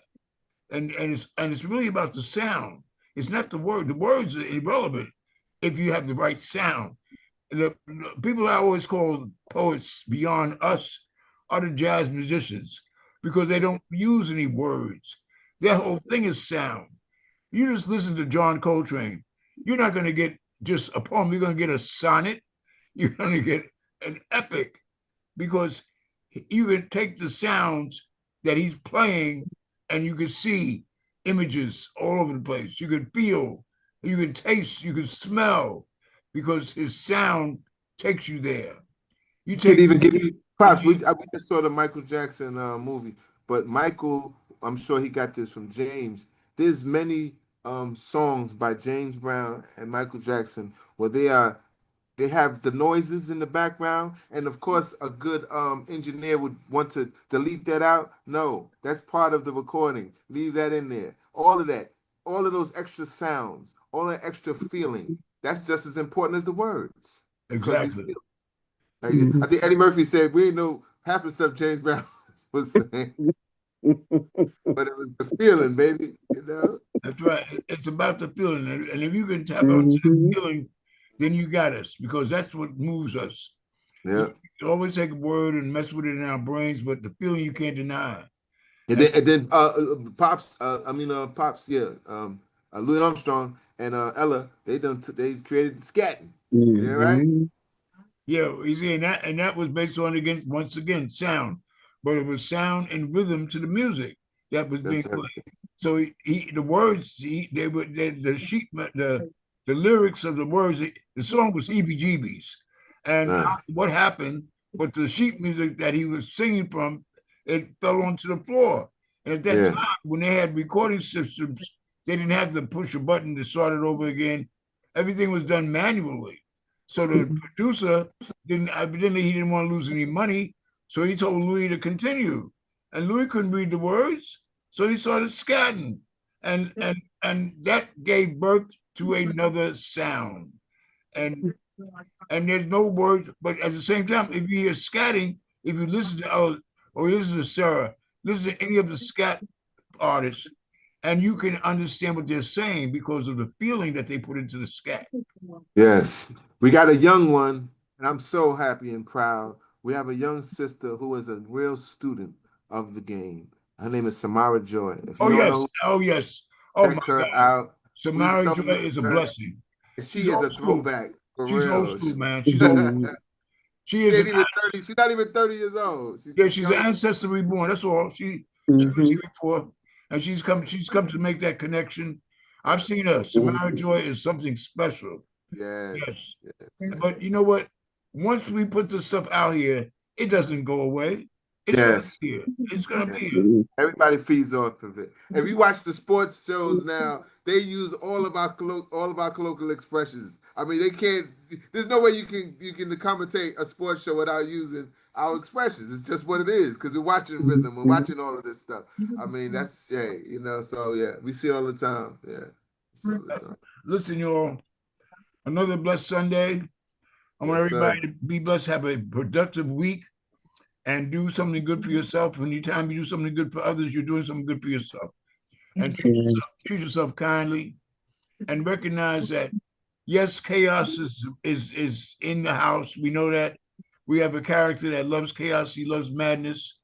But this is a time for all good people to come to the aid of the. What was that? Wasn't that the line you learn when you learn how to type on a typewriter? Now is the time for all good men to come to the aid of their country. This is the time for all good people to come to the aid of humanity. Period. And we're supposed to step up, just like folks want to do some drastical, crazy shit that makes no sense. We're supposed to do some drastically crazy shit that makes a lot of sense. I mean, and you don't shy away from the fight.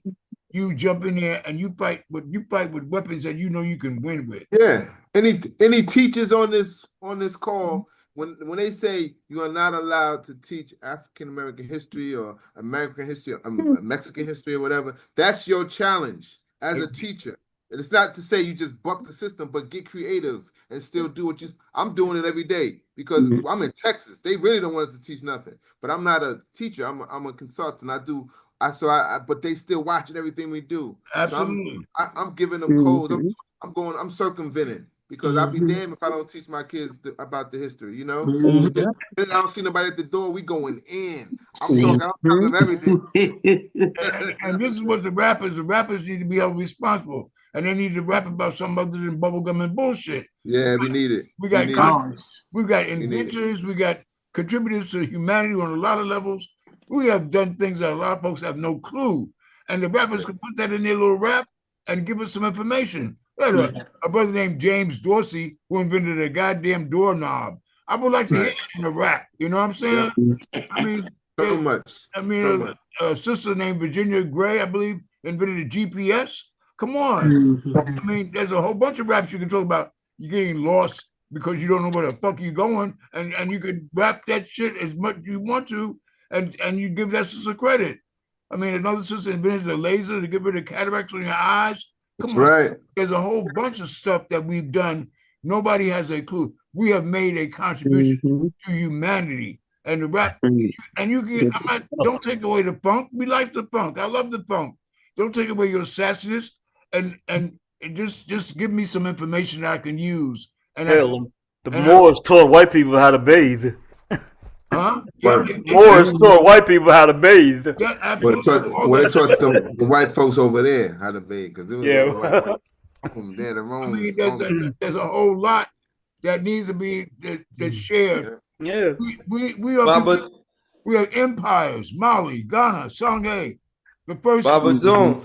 Yes, Lonnie sir. Johnson invented over 100 patent pens from Super Soaker to film batteries that slim. Yes. That's one of the top 10 inventors globally. So why you don't know or see it till you heard the flow from me rapping?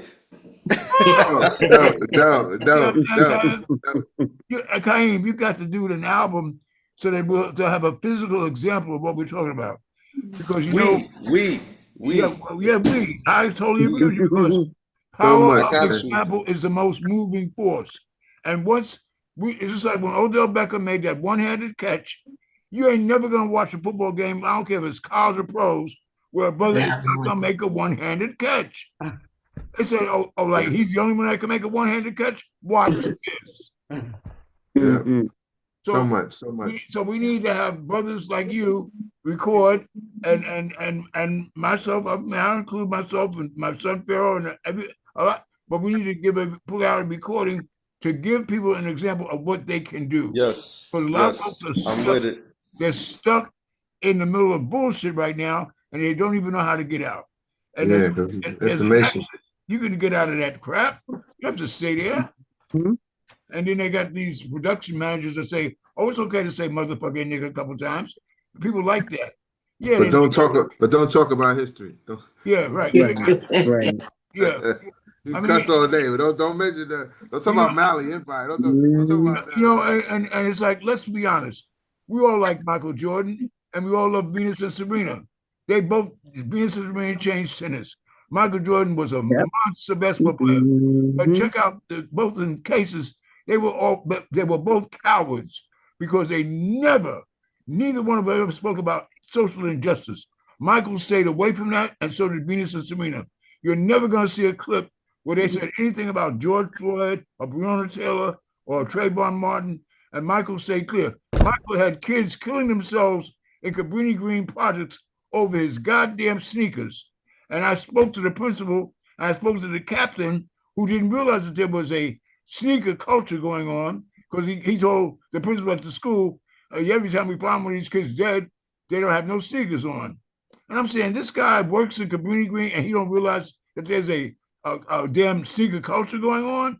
So I went into the office. I said, I know I'm not in the conversation, but I believe the kids are probably wearing Air Jordans. He said, what? He says, that's a brand of sneaker. I said, yes. I said, you're as old as I am. We only had two kinds of sneakers when you and I were young. And that was Pro Keds and Converse. I said, anything else was called Skippies. And we didn't and we didn't kill each other over that shit. I said, but these kids got Puma, they got Adidas, and the sneaker, the main sneaker right now is Air Jordan. Because Michael Jordan is a monster, and everybody wants to be like Mike. Yeah. I said, now the kids are dead, so you can't ask them what they were wearing, but you can ask their mothers, because they're the ones that probably pay for them. He went and asked the mothers, and they each wore what all those kids had on Air Jordans, which cost a lot of money. So I told him, I said, get in touch with Michael or his agent, and maybe if Michael comes out and says, don't kill me over my sneakers, maybe they'll stop. Because Michael is with beard. He is the king of basketball right now. Michael got on TV that next week. He had a press conference. I sat right here in my living room and watched it. Michael said, I have more than just black fans, and I don't set the price for my sneakers. And that's all he said. I said, Michael Jordan is full of shit. Fuck Michael Jordan. Oh. Yeah. Right. Serena and Venus, they were great tennis players, and people were getting killed, shot down unnecessarily on the street. They never mentioned a mumbling word. Along comes a soccer, an Asian Haitian, and she got Breonna Taylor on her visor and George Floyd written on her sneakers because she's conscious. And they asked her, well, we know you're a good tennis player, but where does all this social activism come from? And she said one line that shut the sucker down. She said, my daddy is Haitian. So we got to recognize we got work to do, and we do, like Pearl said, the poet has a responsibility, and we have to set the bar so that folks will get on board. Thank you all, everybody. I want to be what I can be, to be proud, healthy and free. I want to say what I know, help my brothers and sisters grow. I want to feel good about me and blame no one for my misery. I'll be strong, turn it around. I want to go up, I'm not going down. I want to do what I can do to make all my dreams come true. Remember my past, good and bad. I made it hard when it was sad. I want to share whatever my gift. And when you're feeling low, I'll give you a lift. I want to live without fear, because I'm blessed for being here. You're blessed for being here. We're blessed for being here. We are blessed. Thank you. Hey guys, I want y'all to remember this is my first book, guys, that I wrote. So if you guys could tap in, this is my first poetry journal. And the poem I did today came out of this one, so I want to throw that out to you guys. What's the name of it? I love that title and the imagery. What's the name of that? What's the name of that? Chronos to Kairos. Chronos to Kairos. All right. Thank you. Thank you. Bye.